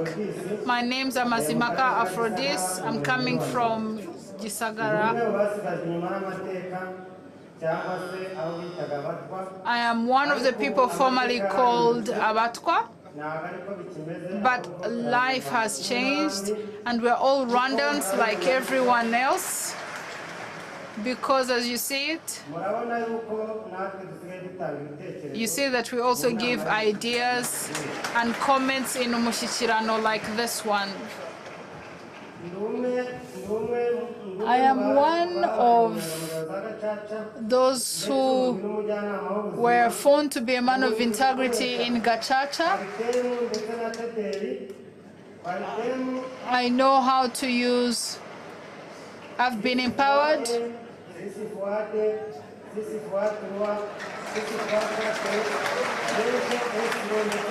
I have been trained on how to use different medicines. Your Excellency, President of the Republic, that is because of the good leadership. Another thing is we are not left behind in Gisagara because our cell has a hospital. Your Excellency, President of the Republic, we have medical insurance covered 100%. And at the national level, Gisagara is the first district. Your Excellency, President of the Republic, we don't live in grass houses. We live in houses built now, and our houses have iron sheets. Your Excellency, President of the Republic, I am one of the beneficiaries of those programs. My house has electricity, and I have cement in my house, and my children, when my children come home from school, they can do their homeworks because they have electricity. Your Excellency, President of the Republic, what you have told us, what you have promised us, you have delivered. And this is to thank you.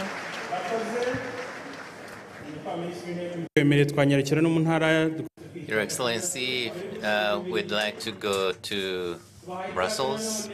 We welcome people gathered in Brussels. Please go ahead and ask your questions or make your comments.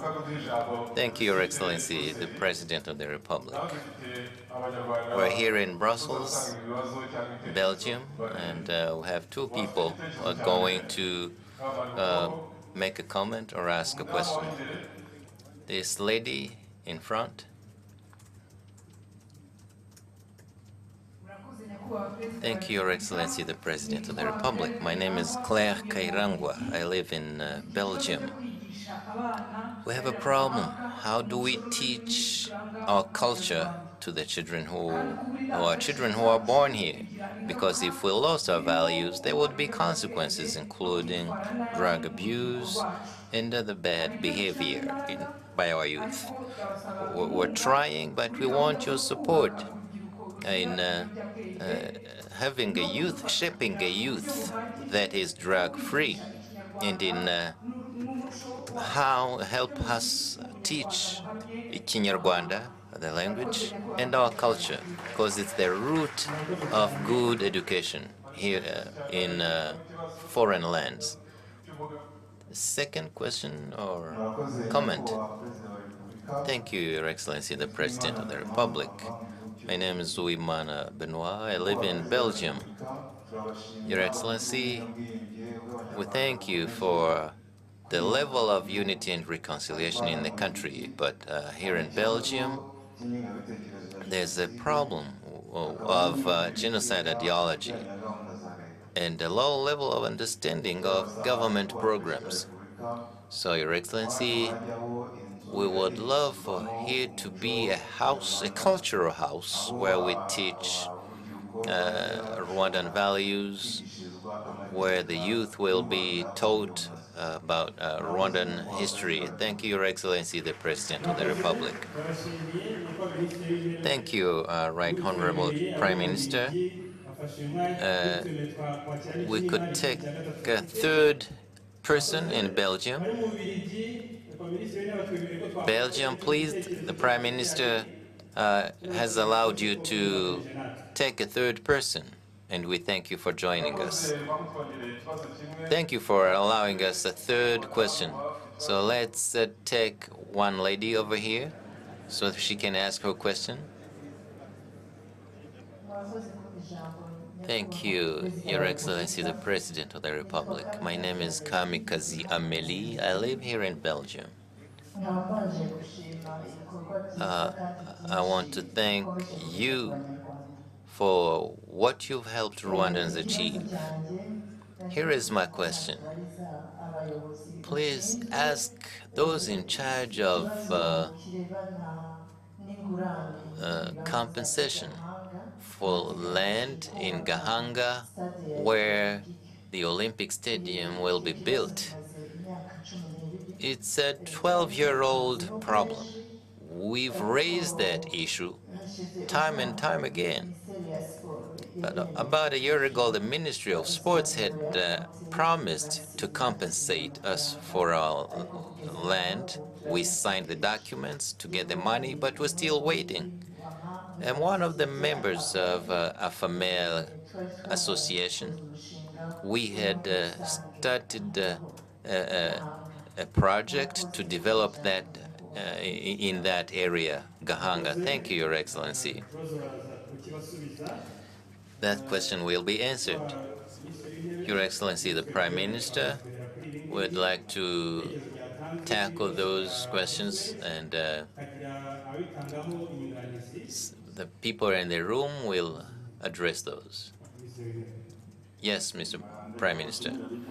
I want to thank those attending the Umushyikirano Council today. Let me start with one point that was made. The prices that still go up. I want to assure Rwandans, we did not forget you. This is recurrent. Even yesterday, the same point was raised. Let me tell you this. The government has not abandoned you. As it was explained yesterday, maybe it wasn't clear enough, but let me say three things. We are determined in addressing this problem. Many things were done. We tried to give subsidies in different ways. Shouldn't we have done that? The prices we see today would be twice as high. But the government did something about that. So the subsidies went to the oil products in the transport area, transporting food and other products. Those subsidies helped reduce transport costs. Otherwise, we would have higher prices, maybe twice as or three times as high. So transport benefited from those subsidies. But other organs have said this as well. The government did not have the means to reduce that shock 100%. This was a problem all over the world. What caused these prices going up? It's less production. That's the first factor. Second, it's the cost of what you invest in farming. So the price of fertilizers, well, went up twice. So what you harvest becomes more expensive, so you sell it at a higher price. The prices for oil products, gas, if a truck transports goods from one province to another, that cost has gone up. So those products will come to you expensive. So thanks to the subsidies we gave to the transport industry, the price at the gas station was reduced slightly. So we want production to go up so prices can go down. From season A harvest, from September last year, we're having the harvest in February. We're confident that corn harvest will be multiplied by 2. Same thing with Irish potatoes and beans, almost the same quantity. So we see corn prices come down all the way down to 400 francs per kilogram. So we are confident prices will go down. So the government has been monitoring this very closely, and we did what we could. But when we talk about inflation, we have imported inflation that came into play as well. Sometimes we don't have control over that. You know the situation around the world, which causes prices to go up. We do what we can as a government, but we can't absorb all the shock. But let me tell you that the government is doing everything in our capacity to solve the problem. But the message is this: harvest is increasing because farmers have invested a lot more, and I want to ask everyone, all the farmers, to work harder. Those raising animals, they should do it well, so the subsidies will come as a complement. Thank you. Thank you, Honorable Prime Minister. But most of the speakers were making comments and sharing ideas, but Stephen from Nyagatare asked a question, and we will ask the Minister of Agriculture to give explanations. He talked about increasing milk production. And so, Minister, please go ahead and tackle that. Somebody spoke about Umuganda community work. The Minister of Local Government will take that on. Somebody in Gicumbi, that's Eric, is called Eric, talked about the need to increase early childhood development centers. Isabel from Gisagara will ask the Minister of Commerce to make a comment on what she said about those locally made beer that are produced illegally, not up to standards. And please go ahead, Minister of Agriculture. Thank you, Honorable Prime Minister. Stephen from Murundi sector in Kayonza. You spoke about improved breed of cows, and what he's saying is right, because some of the products that fight pests that affect cows have become resilient, have lost their capacity to kill those pests. So we understand there's a need to help those farmers. So there are areas in Kayonza that we've been helping, and we've developed some farms, about 10 of them, to help those farmers, rather. And we have some pesticides that we have, and we're going to give them more so that the farmers can operate better. And about another type of cows that would produce more milk, we've been in touch with the Nyanje Industries. Many farmers have registered. For those who want different type of cows to have them, to get them.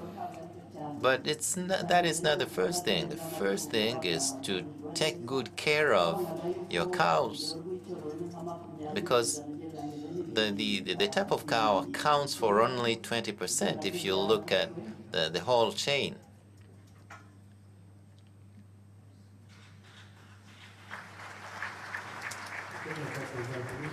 Please welcome the President of the Republic.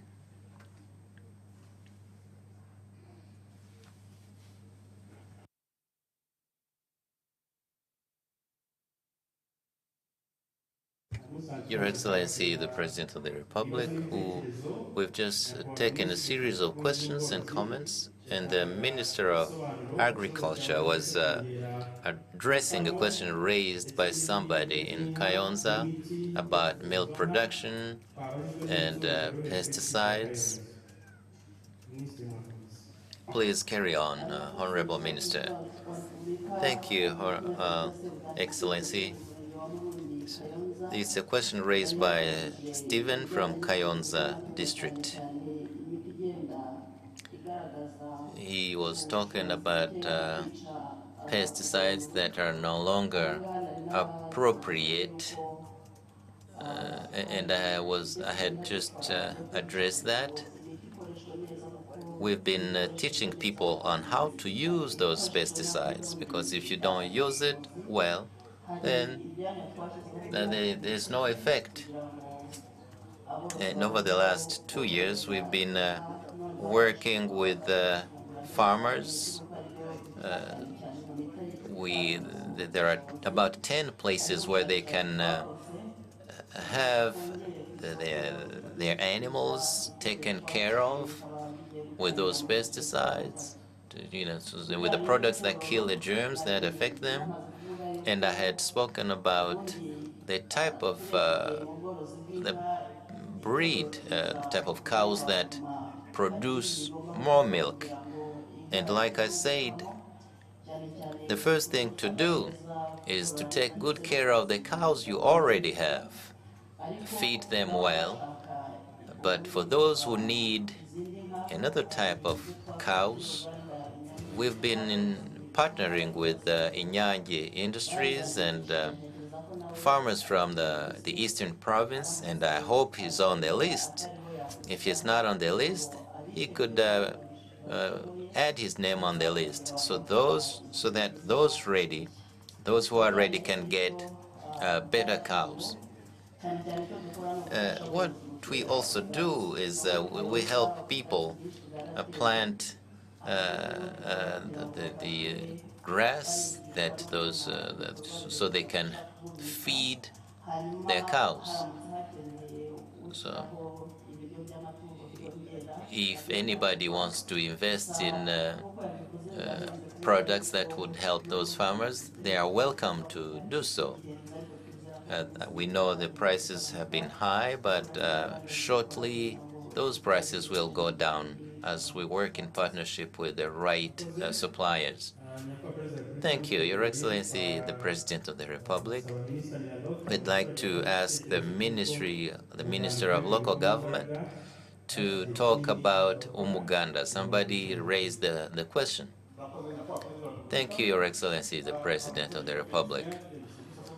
Felicien asked that question on via social media. He said, after the COVID pandemic, we need to reinvigorate Umuganda community works. You know, I've been monitoring this, especially in Kigali city. If you see what happens in the suburbs of this city, the Umuganda community work is done differently. So in cities, there's no tangible activities to do.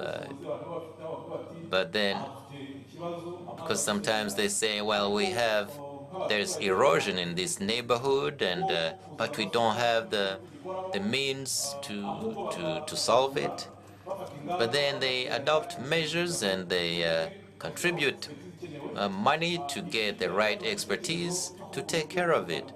So there was an idea to review and change the way Umuganda community work is done.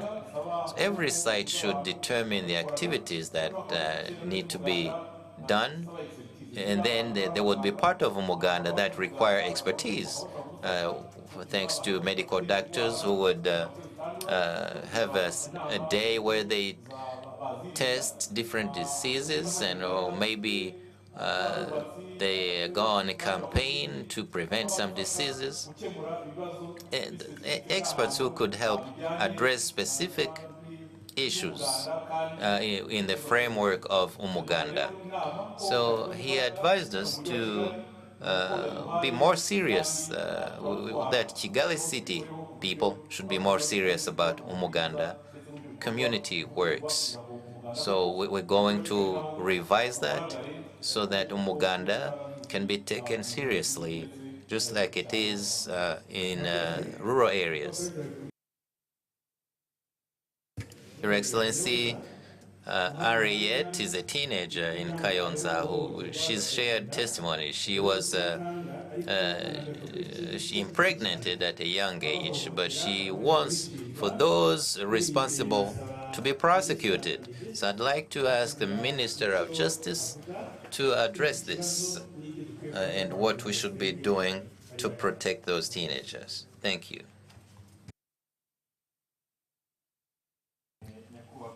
Thank you, Your Excellency, the President of the Republic. It's true that some misbehavior result into impregnating teenagers. Those are crimes that we don't tolerate as a country. And once the investigation is conducted and there is evidence, that is prosecuted seriously. But what this teenager Ariette said is that people should give information on time, because this helps collect evidence that is produced before the courts so that justice can be given. Let me remind you that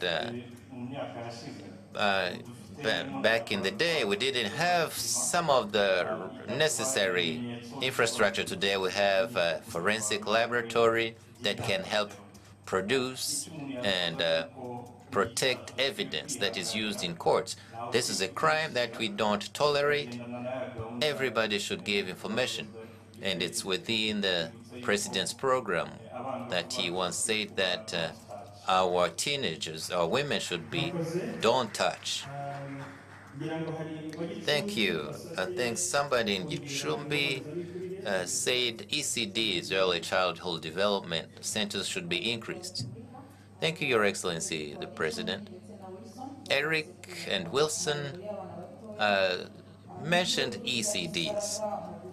Indeed, the country has invested a lot in that area, created ECDs at different levels. We have about 30,000 in the country, and most of those, 70% of those, those are home-based ECDs operating within some households. Like Wilson said, they don't have the right quality. because those operating, those running them don't have enough knowledge or they don't have the right equipment. So home-based ECDs account for the majority of those. We have other centers that are more developed, more operate better. There are problems with those home-based ECDs, but we're trying to change that. But these ECDs have made a difference in the Rwandan community because that's where you get those health services, nutrition, hygiene, security for those young children, and good education. And together with the RGB, we found out that those services are provided. Even though it's not at the right level, we need to do more to improve that. But children who benefit from those ECDs are much better off than those who spend the day roaming about in the neighborhood, where they risk getting abused. And that is beneficial to the child's brain as well. So we're investing more to increase the knowledge of those running ECDs and also trying to see how we can move from home-based ECDs and have other centers. So there's together with the Ministry of Education, we have more than 22,000 that were built in a very small amount of time. So together with the ministry, we're going to move from home-based ECDs to more professional ECDs because those households were not designed to accommodate all those children, some of whom have different types of handicap. So, and these ECDs did not used to be part of Minedic's reports when they spoke about education, but today the Ministry of Education will be included in the different types of reporting at all levels, and this will be easier for planning. So Eric wants more ECDs in Gicumbi. Well, together with the residents, when people identify somebody who has the right household that can accommodate the children, then we work with them. Then we will keep training those who provide support, who run these ECDs. So, and we will keep trying to build ECDs in a more professional way. Thank you, Honorable Minister. Your Excellency, the President of the Republic. We also heard from Belgium. The people thank you, but they also raised a few questions. I will ask the Minister of Civic Unity and Civic Engagement to address that. Something was mentioned about genocide ideology. Ms. Kamikaze spoke about compensation for their land in Gahanga. They signed all the paperwork with the Ministry of Sports, but they haven't been paid yet. We will ask the minister to make a comment. Now, the Minister of Unity and Civic Engagement.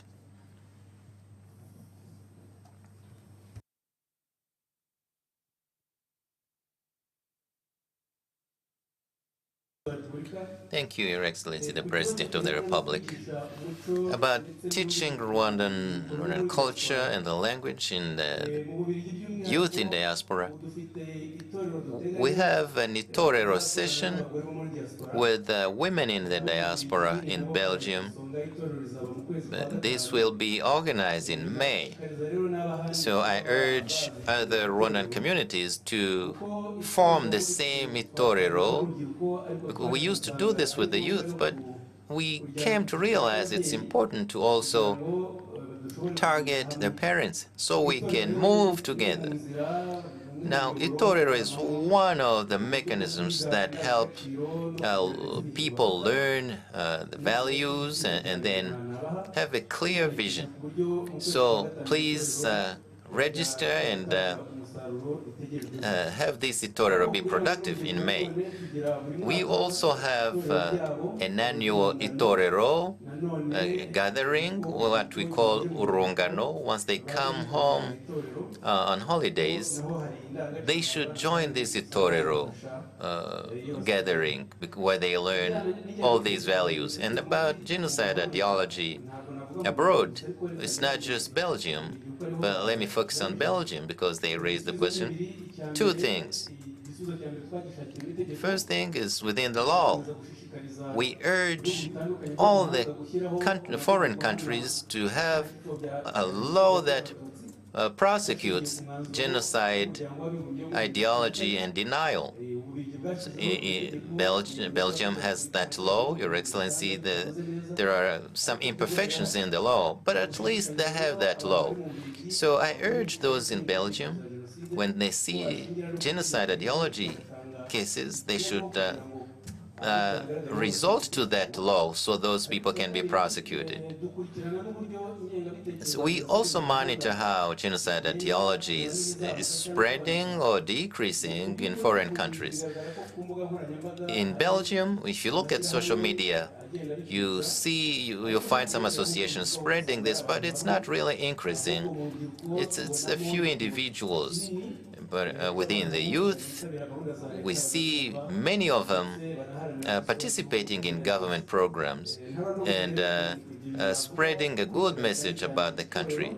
So please join Itorero gathering, the Itorero for the youth, and that one together with the parents. Thank you, Your Excellency. Now the Minister of Sports.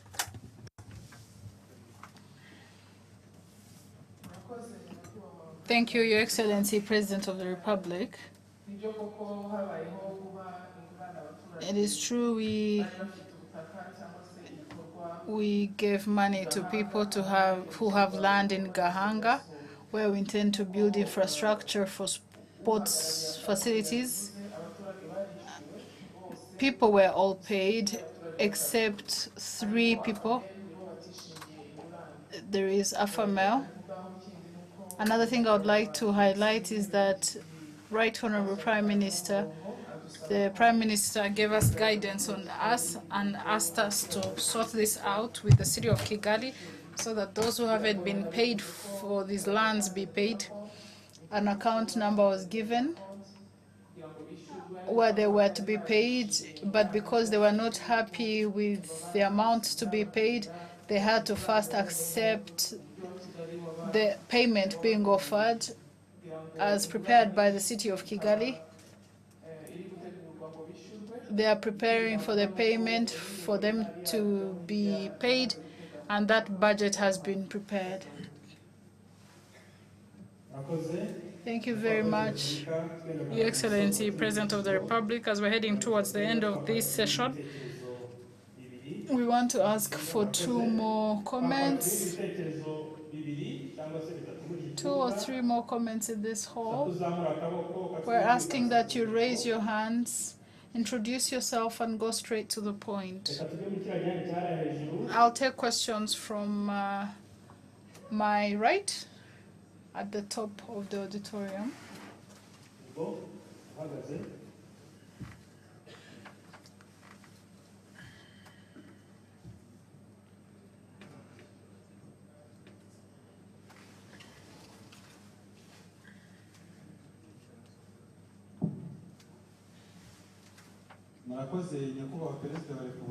Thank you, Excellency, President of the Republic. My name is Jean-Marie Vianney Ntibagirisoni. I'm one of the young people who has empowered themselves. I'm standing to thank you for enabling us through cooperatives. These cooperatives have people working together and empowering themselves financially, but I'm standing to say that cooperatives of motorbike riders, motorbike riders would still be members of cooperatives. And ever since we have this measuring or payment measuring device, we are wondering why are they asking that cooperatives be removed. I am asking also in service delivery. People have a problem. The system of Irembo, where they ask for certificates or documents to ask for services. In Irembo, there are two sectors. There are some certifications that ask them to put in other documents.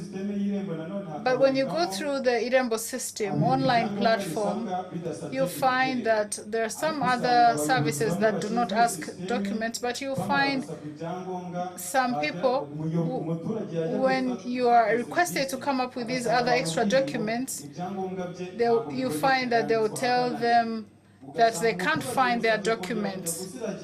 And this will get the citizens to move from sector to sector just looking for some documents. So we want to ask those leaders who find that these documents don't that these applications that do not require extra documents, what does it require for even those that don't ask for extra documents to acquire the certifications that we apply for from the Irembo platform? Let's get another question at the back.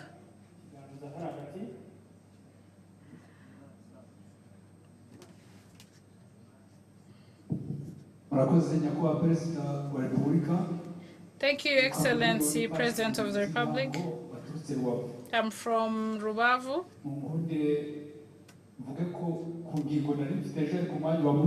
I had something I wanted to share yesterday, but I didn't get time to talk about it yesterday. I want to talk about the issue of agriculture. We thank you for allowing us to get this opportunity to speak what our eyes can see. But I want us to talk about the lands that we cultivate. I want there to be attention on the land that we cultivate because there is a high density, population density.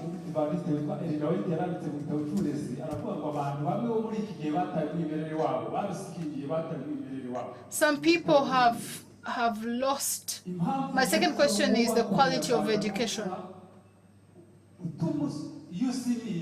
When we lose the culture of quality, I'll start with families. Parents have lost the originality.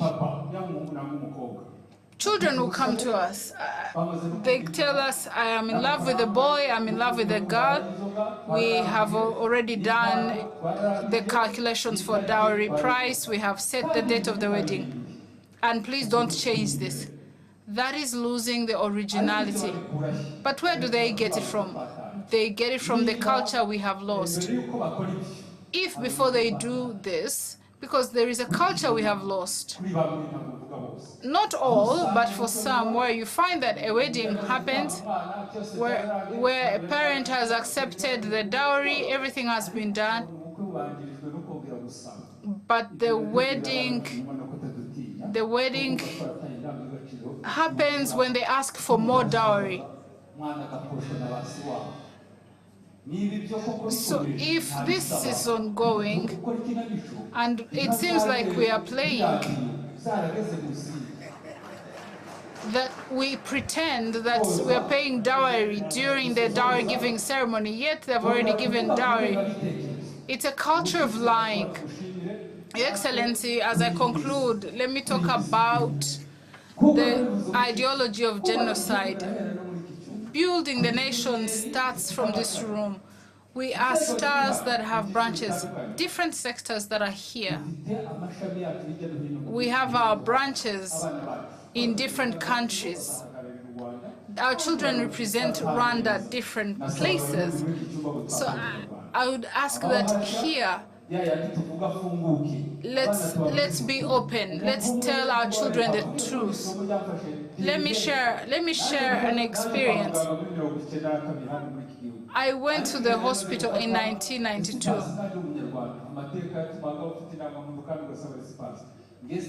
I remember in '92 when I saw the burgomaster who killed our families. When he saw my ID, this man said that, "Are you going to Kenya? You're going to Kenya, you're finding your relatives." And it was my first time to go to Kenya, to Nairobi.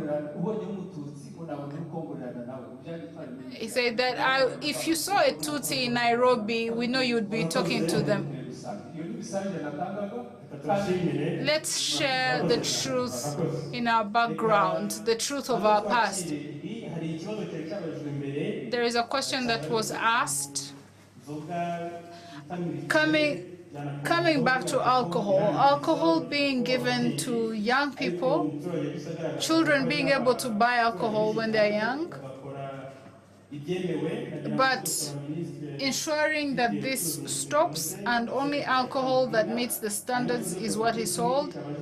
And then we'll come back to this question asked by Jean-Marie, who asked about the payment scheme for motorbike riders. And we'll ask someone from Rura to answer this. And then we'll also address the issue of documents from Mirembo. And I'll ask the Minister of Local Government to comment on this.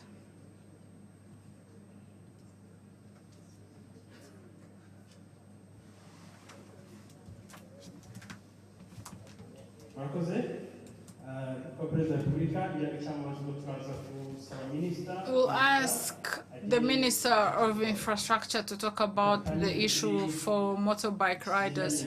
Let's talk about the issue of alcohol. Thank you, Excellency President of the Republic. It was asked about the alcohol put in small bottles. There are some manufacturers who make these small bottles of alcohol and they sell it. Since December last year, we agreed with the FDA that these small bottles will not be allowed to come in the country, so that they don't have how to sell the alcohol in the small bottles. Thank you, Minister of Infrastructure. Minister of Infrastructure, the issue of the payment to motorbike riders. Thank you, Excellency President of the Republic. The issue asked by that young man to do with cooperatives, motorbike associations. I want to assure him that there used to be so many cooperatives, and it was evident that there were many challenges in these cooperatives, and they had to be changed. So there is currently a program to have new cooperatives here in Kigali, in Gasabo, in Kicukiro, and in Nyarugenge. And these cooperatives, these new cooperatives, especially here in the city of Kigali, they have new leaders. The structure that they have been given is different from the cooperatives that used to be there. In the whole country, this exercise is ongoing. New cooperatives are being put in place. So they had to stop the old cooperatives because they had many problems, and it was decided that they form new ones. This was in consideration of the assets they had and the management of their assets. This has been done in the city of Kigali, and it is finished, and all these other cooperatives are there. But Your Excellency President of the Republic, as we look at the motor meters, some were being used by the motorbike riders, others were not using them. But this was a big number of those who didn't use motor meters. So it was decided that new meters would be bought. They are around 15,000. and they're in the country, and motorbike riders are putting them on their motorbikes, and this has been ongoing. This activity has been taking place in the city of Kigali. More especially, this was done at IPRC Kigali. This is where they are installing these meters on the motorbikes. These meters on motorbikes. Thank you, Minister of Local Government. Can we hear from you? Thank you, Your Excellency, President of the Republic. There is a person called Jean-Marie Vianney asking about Irembo, requesting for extra documents where they fail to find those extra documents.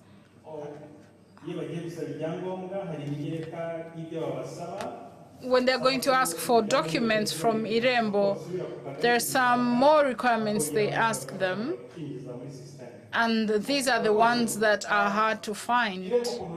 The way Irembo works, there is even a principle that we have, is to ease service delivery, but all services that the people want are not all on Irembo.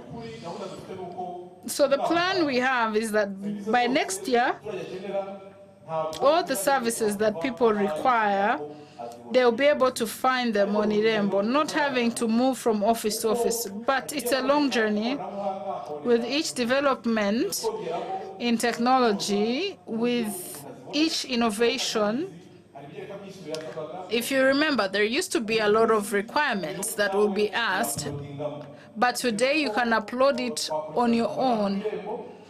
We get support from Irembo people, and we check if there are technical issues. So the issue is to ask, is there a document, an extra document that you go to ask as requested by Irembo and it's hard for you to get it, or you get it but can't upload it? It depends on the challenges. But the system is being built. We're still working on building Irembo platform and ensuring that it has the capacity to address all these issues where people don't need to leave their houses to get these online services or access to these documents that they need. And in instances where problems are still there, we are going to work towards solving this so that by next year we'll have solved it. Thank you. Your Excellency, President of the Republic, we have reached the end of this panel. If you may, let's thank everyone who has contributed in these conversations and on the panel. Your Excellency, President of the Republic, we are going to take a 10-minute health break and then come back for the second part. Thank you. Twihute dukoresha iminota 10 hanyuma tugaruke mu cyumba dukomeze na gahunda. Murakoze. We will take a 10-minute health break. I'll ask that we all leave as quickly as we can and then come back to the auditorium as fast as we can. Thank you.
yaritanze aharanira ubumwe bw'abanyarwanda burya umugabo nusoza ubutumwa bwamutumye naniga mu ijambo ahorana umurava mu byakora byose nk'umwana w'u Rwanda aharanira ubumwe bw'abanyarwanda generali ku rugamba yaritanze aharanira ishema ry'abanyarwanda iyo mu mahanga mwaritanze muharanira ishema ry'abanyarwanda burya umugabo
The President of the Republic.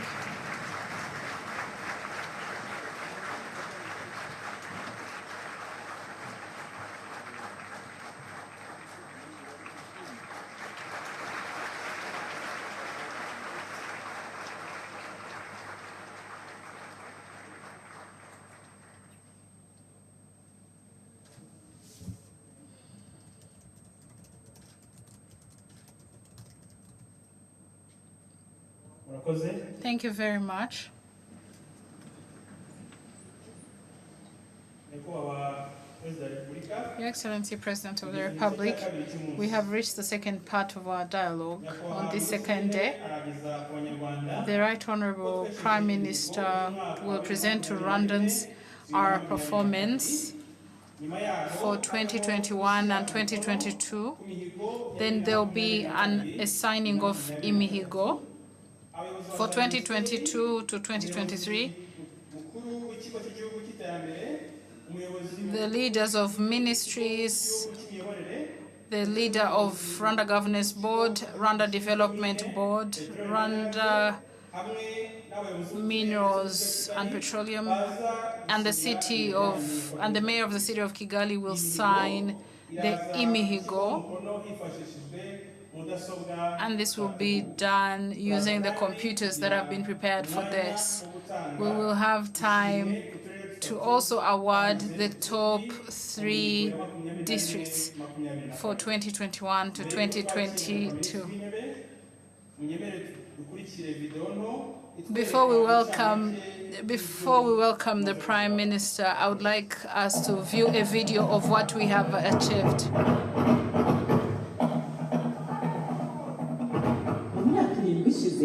In the last 7 years, our government has purposed to drive the development of people in good governance, in justice, in health, and in the plan of the government from 2017 to 2024,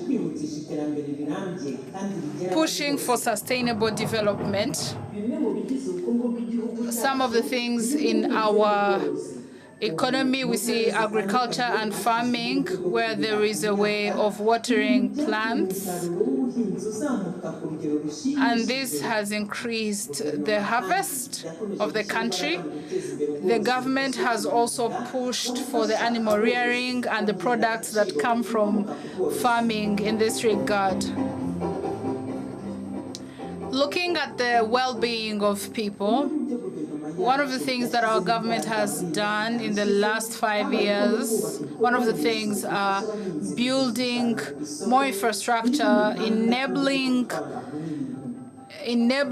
farmers to take their products to the market.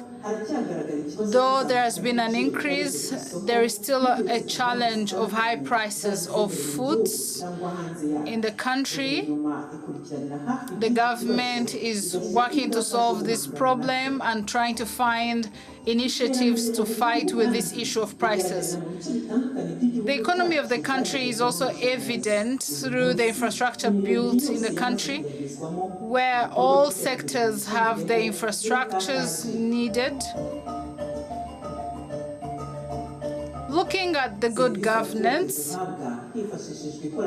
technology is being employed in offering the best services to the people. Looking at tourism, we have seen a push on building and empowering the tourism in the country, hosting events, international events, cultural events. We have seen the completion of modern facilities that can host international events, all at the same time being mindful of the environment. Looking at the health sector, the government has set goals of increasing health services. There has been a reduction of time spent of people going to see doctors at hospitals. Now people move less than 90 minutes to just 24 minutes to their nearest health facility. Our country is one of the leading countries that has vaccinated its people against the COVID-19, and we've even been given the rights to build the latest facility, vaccine manufacturing facility. 27,000 rooms have also been built, schools, classrooms. Salaries of teachers have been increased, and some teachers have managed to do their own projects. Schools have been increased, vocational schools have increased. With regards to security, given the history of our country, Rwanda is a country that is fully aware of security. That's why Rwanda works with other nations to provide security services. So much good has been achieved, but we still have a long journey, such as increasing the quality of education, the quality of housing projects, giving accessibility to water to more people, ensuring that children are healthy and not malnourished, building resilience in Rwandans. This is one of the things, these are some of the things that our government is ready to keep employing in it. I want to keep thanking Rwandans for working hard.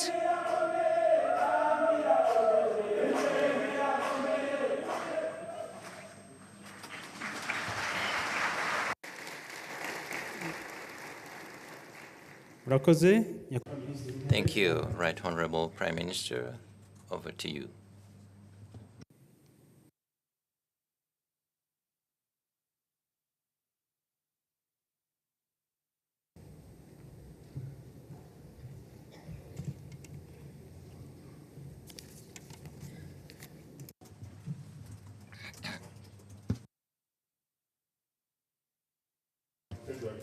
Your Excellency, the President of the Republic, honorable leaders of the institutions of our country, dear guests, I thank the President of the Republic for this opportunity to continue to have this conversation in this National Umushyikirano Council and to talk about Imihigo performance. I thank you, Your Excellency, for this opportunity to talk about Imihigo performance and to show those who came the best in performance. I will give you the ranking of different districts, but before then I want to reiterate the process. There are principles that we agreed on. We say that nobody should set out to do something partially. The second principle is that what you have on your list, you have to do it all and do it well. So as a country, we need performance based on completed actions. So this should be our guiding principle going forward. As a country, we don't need activities that are done partially or that are never completed.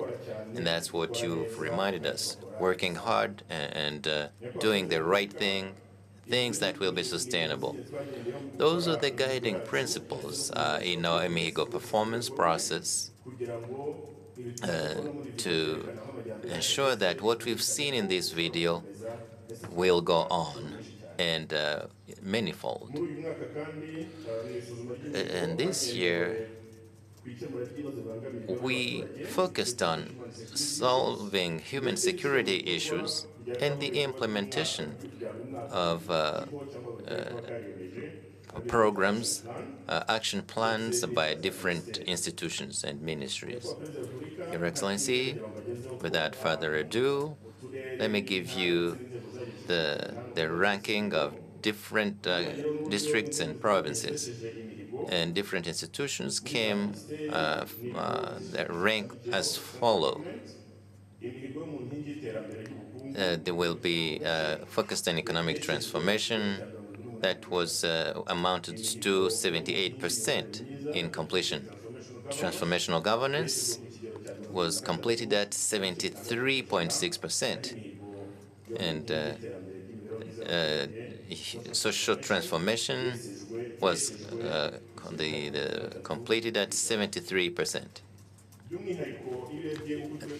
If you look at the district's performance, on average, they hit 66% in human security issues, specifically, and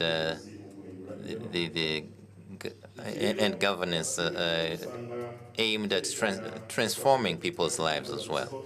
So, what you reiterated yesterday, Your Excellency, that leaders should work closer to the people, it brings us to that 66%. That is not really satisfactory,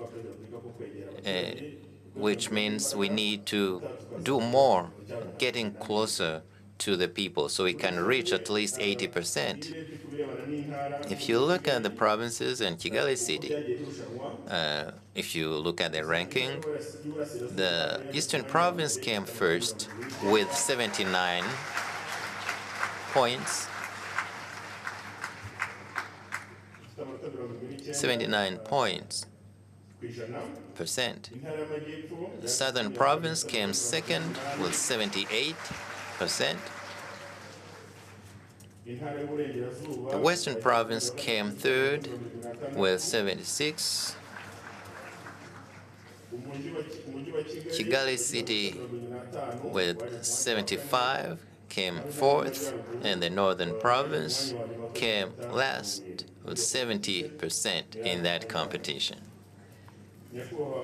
Your Excellency, right now, I want to show you the ranking of districts in implementing the last year's Mihigo performance.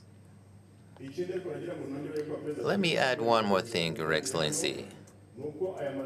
This ranking, even though it sounds a lot, as if we were in a classroom, it's little, even if you had 80%. So as leaders, we need to ask ourselves, where is the 20%? Because when we're here, we say we will achieve 100%. So there's no reason to be happy with 80%. So like you often tell us, why didn't you reach 100%? So if there's no reason, then it would be just laziness or lack of focus. We have promised to do things right and do it completely. Your Excellency, let me say that we have 6 districts that came first that performed very well. The first 6 whose difference is no greater than 2 points percent. But those 6, there's no big difference between each one of those. So I hope, this is a competition. I hope we do the same. All of you do the same next time. If we can reach 100%, 99%, that would be great. And those 6 districts who performed well include Nyagatare, Huye, Rulindo, Nyaruguru, Rwamagana, and Rusizi.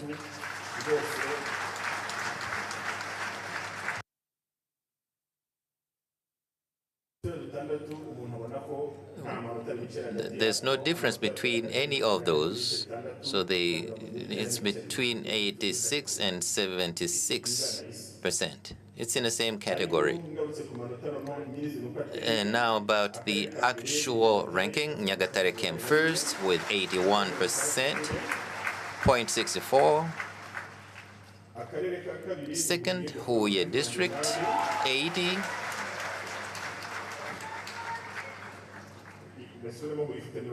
Huye, 80.97. Third, Rulindo,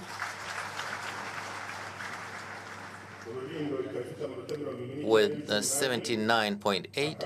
Fourth, Nyaruguru, 79.5. Fifth, Rwamagana, 79.5.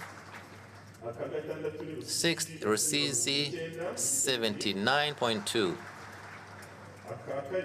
Next, Ruhango, 79.1. 8, Gatsibo, 79. Kamonyi, 79.02. Gatsibo and Kamonyi, the difference is just 0.03, almost the same. Next, Ngoma, 79. Next, Karongi, 78. Muhanga, 78.9. Karongi, 78.90. Then Rubavu, 78.74. Kirehe, 78.68. Gisagara, 78.55.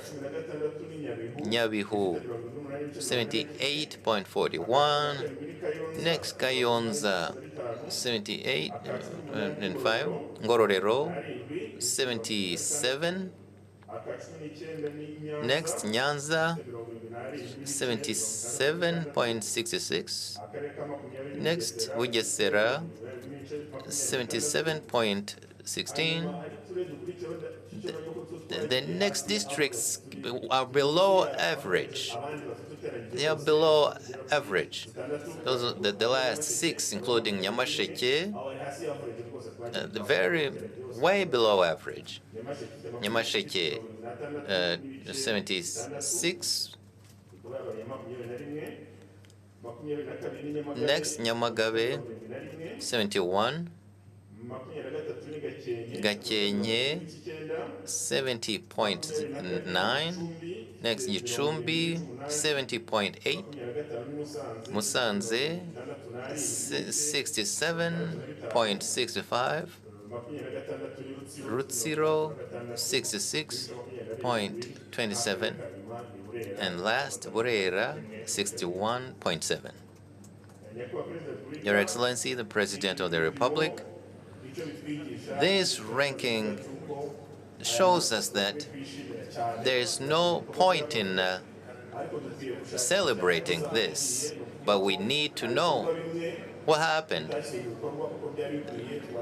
that we didn't reach 100%. So we need to improve. Thank you, Your Excellency.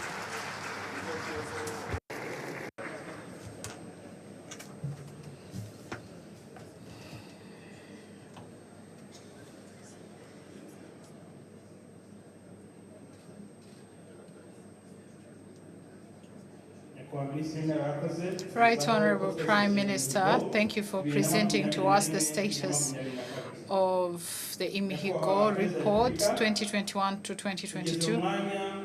Your Excellency, President of the Republic, we have reached the time where we are going to sign for Imihigo 2022 to 2023 using technology or using computers that have been prepared for this.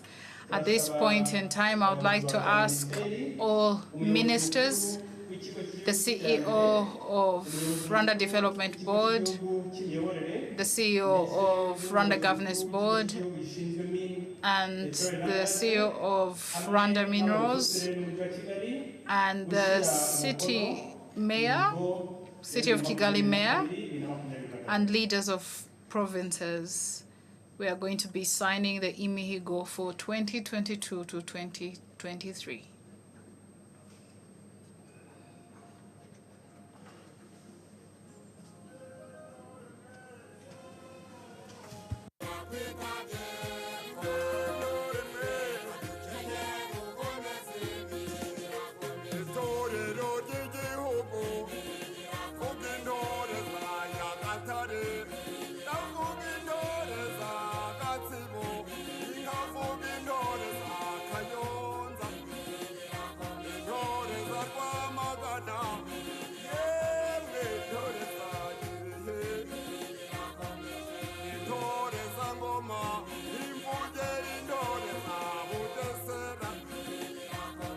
murakoze. Thank you very much. Can we give them a round of applause after that signing ceremony?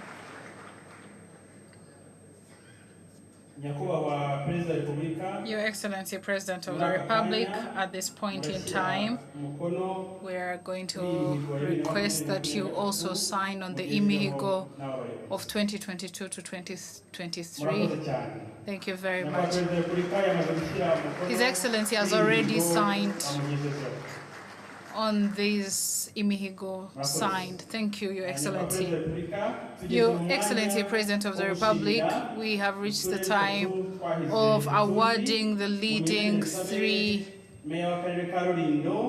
districts. The mayor of Huye, Nyagatare, and Rulindo to come forward for the awarding ceremony.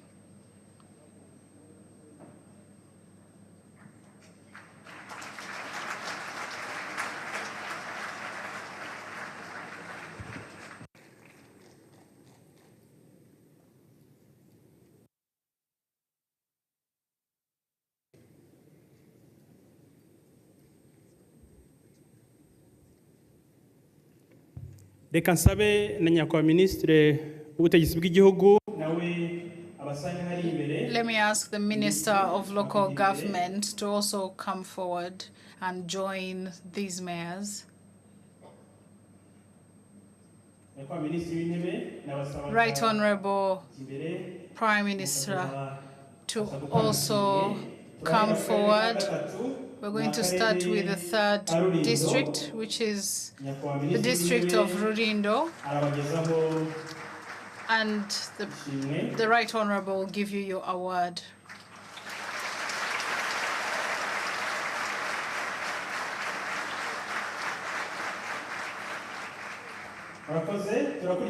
Thank you. We're going with the second district, which is the district of Huye.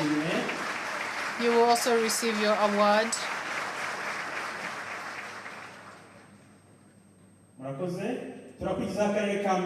The first district, which is the district of Nyagatare, and the Right Honorable Prime Minister has given you your award. In this moment, if you may, would like to invite Your Excellency, President of the Republic, to come forward and take pictures with these leaders from different districts, and then you give us the closing remarks.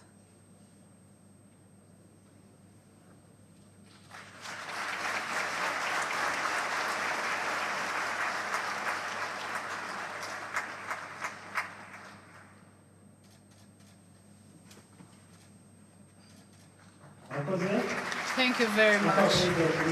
Your Excellency, President of the Republic, would like to ask all the other leaders to go back to your seats, and the President of the Republic will give us his closing remarks for the day.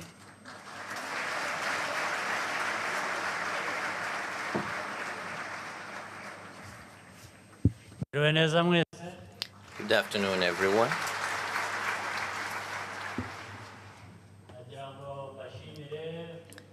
I thank you all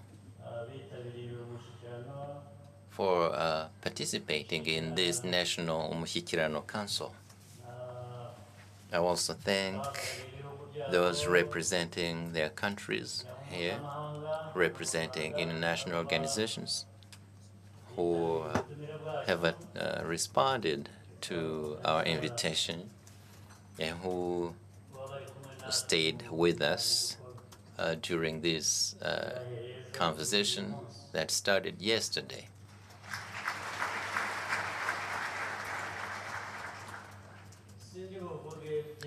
I won't be long,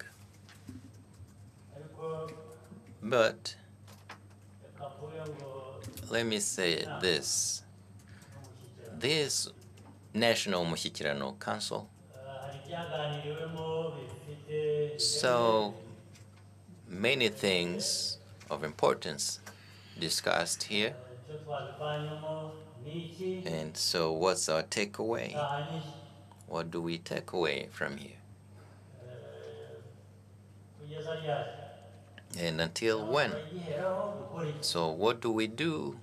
How do we build on what we've learned here? We've been listening, we've been exchanging ideas.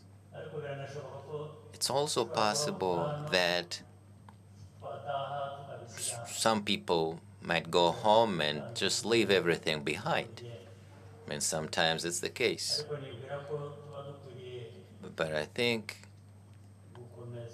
we ought to keep the momentum, build on what we've exchanged here, the ideas and the discussions. The same should be the same for other meetings as well. There's this culture of endless meetings. Somebody told me that, you know, most of those meetings you hear about, you're looking for somebody, anybody, they tell you they went to a meeting, they're in a meeting. Well, you try in the morning, they're in a meeting. You try in the evening, you're told he's in a meeting. You try to find the same person the next day, you're told they're in a meeting again. I think the meetings take way more time than the work you should be doing, some people should be doing.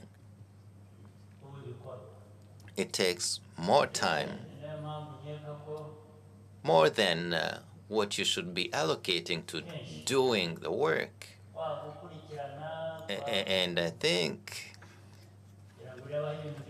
that time to monitor the activities underway, the programs being implemented, that's how you end up not finding time, not making the time to do it. But my question remains, what do you talk about during those daily meetings, endless meetings? Of course, there will be meetings, but you hold a meeting to analyze and deal with certain things, to find out how things are coming, how to improve on things. But then there is a meeting to evaluate what was done, how the activities and the programs were implemented. And then there must be time to implement those activities. But those daily meetings, if they don't solve the problems we've been talking about, maybe it's high time we rethought about those meetings that are endless. You know, everything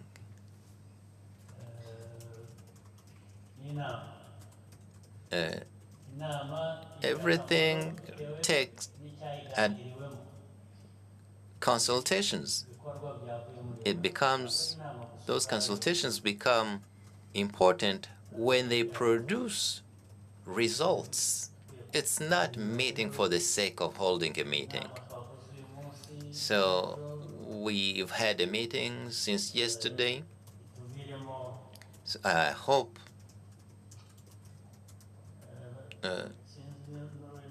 well, I don't know. Oh, you know what they call this uruviri? It's how this wheel revolves, that it gives us traction.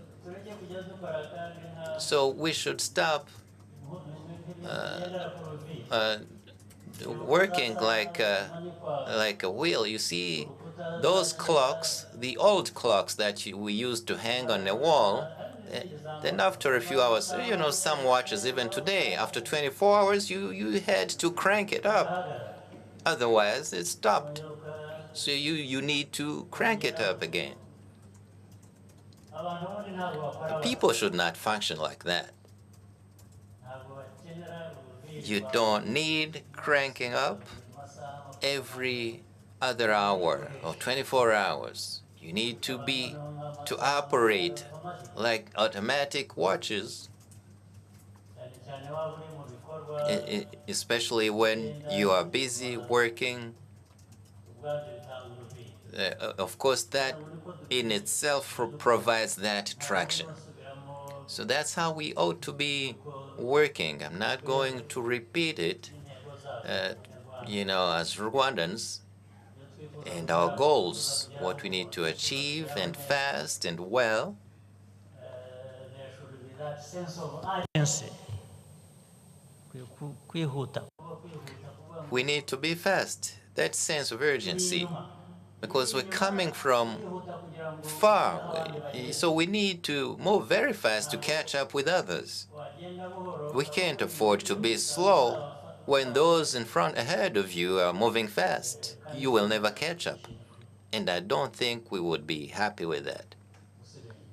You don't want to be held behind, to stay behind others. Now, with the discussions that we've had today about the family, the Rwandan family, the larger family of Rwandans, the community, we've been talking about values, education, from early childhood,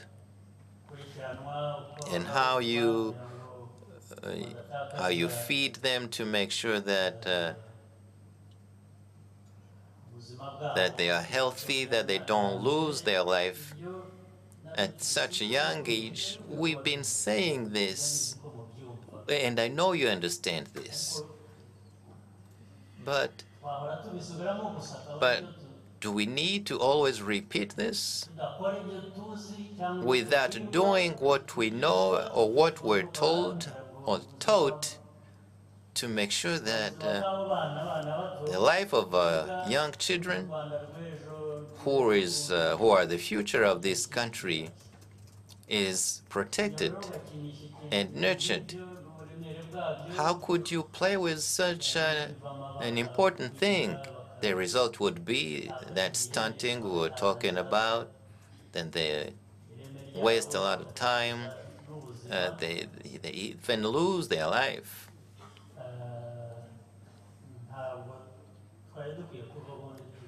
We should not be tolerating that.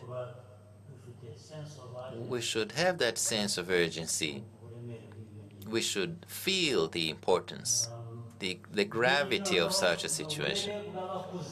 And then there's education, adult education, not the young ones, but the adults. And those who found families. So our behavior is that which is at the foundation of what the young ones receive as education. We've been talking about alcoholism and other misbehavior. It's not just stories that you tell each other. It's a problem that should be solved. So how is it solved? There are many ways to solve that problem, but it doesn't mean that it's solved once and for all. You keep working on it. But the first thing to do is to educate and to assist and to beg. Even when you have a very young child, when they do something wrong, you don't slap them, you don't beat them or punish them immediately. If you start with that, and then they get used to it, they're just used to that, and becomes another thing that is bad. Because even when a child is wrong, does something wrong, even by the way you look at them, if you tell them that's not right, it's not good, and that's important. That's where you start. But beyond that, you are determined to ensure that they take their lives in their own hands. They become self-reliant thanks to good actions that they pose. And then you help them along that way as you teach them, as you educate them, as you remind them, tell them that's not right. So that part we're not doing enough. We're absent in that area. And I said this yesterday, even for adults, some of us here, even in government institutions, in our operations, collaboration, we still have to see somebody telling another, you don't do that, it's not right. Simple as that. Telling somebody, stop it, it's not right, and showing them this is why it's not right. So people are absent at that level, and somebody finds out somebody else doing something wrong, they look the other way, they don't say anything. Maybe they're involved in something that benefits them on the short term, most probably. And then it means that I don't tell on them, so nobody tells on me the next time I do it for my personal interests. So it becomes you covering each other up. Then you cover each other up, committing a crime. But people ought to be saying, telling whoever they need to tell, stop it, it's not right. Because it's detrimental to everybody's life and to the country. Same goes with the education of children, and including those who drink alcohol when they're underage, 14. Imagine a 14-year-old in a bar. They're sharing a drink with people my age or your age, old people like us here.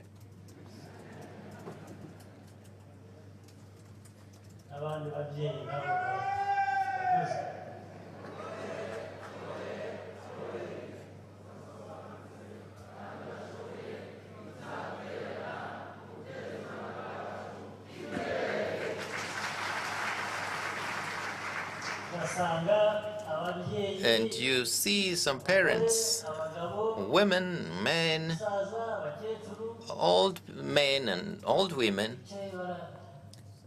sitting and drinking with young people, babies,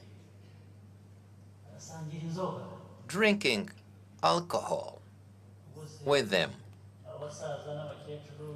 Now, you're at an old age, moving towards where everybody will go. Then now, why do you want the young ones to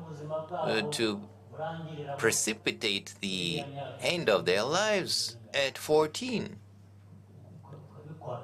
Why do you do that? And you see people doing it, and you don't tell them to stop. And you don't say, you tell that young person to stop, because this is ruining your life. Not only is it ruining your life, but your life is the country's life that you're ruining. Then you start from there.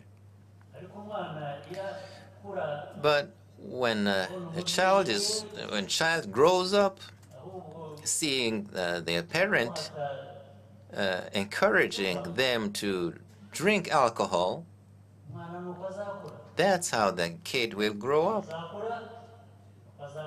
They will grow up like that, and that's how they will help, that's how they will inspire their peers, and that's the kind of education they will instill in their offspring. So you start from there. Second, if you don't do it at that level, there must be other mechanisms. The law, So other mechanisms that say, well, this is not acceptable. You've gone beyond what's acceptable. And then the law comes in. A 14-year-old in a bar, and they tell them, stop that, don't go to a bar. They go together with their parents. And what should be done is this. You have to punish starting from the parents, starting with the owner of that bar.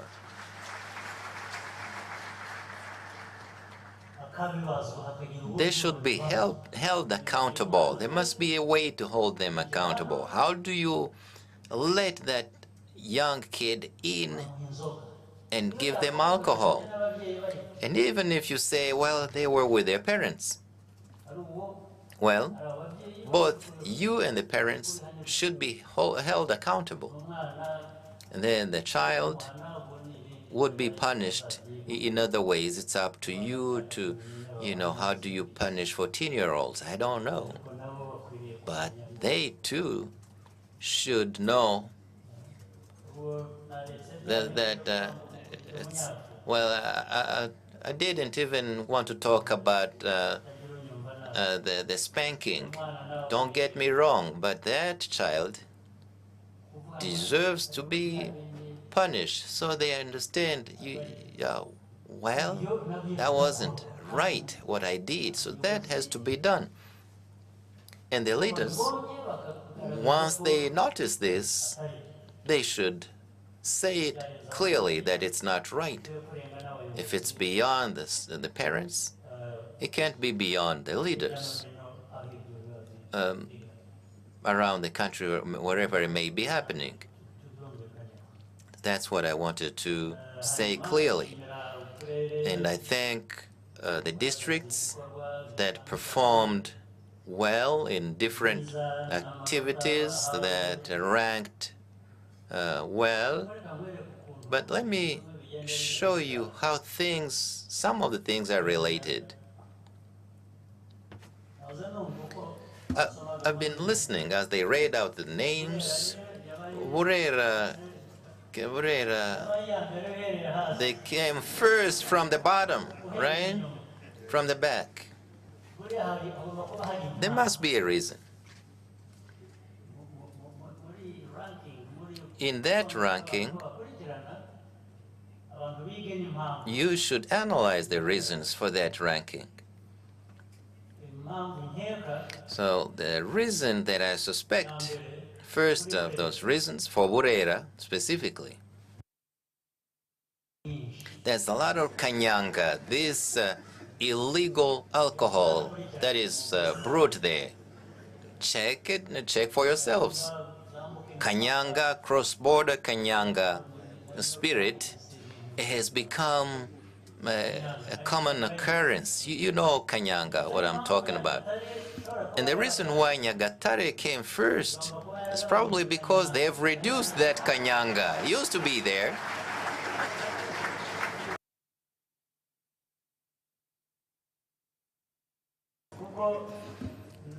Because there used to be lots of it in that district, and back then, as I remember, Nyagatare never came among the first ones. It was among the first from the bottom, going up. That's understandable. One more thing. Another reason that I suspect is the leadership. There must be a leadership problem. Go and find out. And I'm saying this because the leader of that district, probably here or other leaders, you should look at yourselves. Analyze that. There must be lack of monitoring of what's supposed to be done. So you're involved in other things that you should not be doing, and you're absent monitoring what you should be doing. So the leaders should reflect on that. So I'm talking about Burera and others who are among who the last 5. hagomba kuba hari izo mpamvu So there must be reasons like that. mubisuzume You need to analyze that. izindi nzego And other leta government institutions should help you zigabanuke to reduce that. Because if you reduce all of that, all other problems we were talking about in families will reduce. Rwanda ntibicika burundu Maybe it won't go away completely, but will reduce. aha abantu ubuzima And then people burushaho will enjoy a kumera neza better life. ndangirize Let me ku end cyanyuma navuze on this, something that I mentioned yesterday. The leaders whose eyes have become blind, who don't see, cyiza who don't tell right from wrong, kujya mu bintu who get involved in, zara mu byondo they're seated in the dirt. ugategereza uza kukubwira ngo ariko And then you wait for somebody to come and say, well, you know what, you're seated in dirt. Really? That's not right. njya mbona Sometimes when I travel around the country, bagenda gusa speaking with the mayors, you see a mayor who's in the dirt on the roadside, and there are people standing by, and I say, look, we've said that we're going to be serious about hygiene and cleanliness, including on ourselves, to be clean ourselves. umwanda n'ubukene biratandukanye You know, cleanliness is and poverty, dirt, being dirty and being poor should be two different things. umwanda You, uriye amazi somebody can be, they can be dirty even when they live close to water. So, what does it cost to take a bath? hose Why don't you take a shower? ntabwo ari No, it's not right. aho ugenewe ugomba Dirt belongs where it belongs. People should not be walking around and ariko n'abahanyuze around dirt, and others who pass by see it, they don't do anything. icyiza birakenewe ntabwo Your eyes should see what's wrong and distinguish right from wrong. ibi cyangwa iki That's why you have eyes. You need to tell right from wrong. Otherwise, we won't get anywhere. kubibona ariko kubifatira While seeing it is one thing, but you also need to take measures to address that problem that you see. Yes, you see it, but you can't just leave it as it was, leave it to somebody else to handle it. hanyuma ibisigaye rero ni ugukorana And the rest is about collaboration, working together. ntabwo igihugu cyatezwa The imbere country cannot be developed by one individual or two. It takes many people, critical mass a critical mass of people bahagije babyumva who understand this and who work hard, bigenda bizamuka and then they move things forward imibare no mu bikorwa in statistics and on the ground. reka ndekera aho I will end here. I can't say it all, and we'll have time to repeat this. buri nama twagize nk'iyi But on an occasion like this, a gathering like this, we should learn a lot from it. Thank you very much. Have a nice day.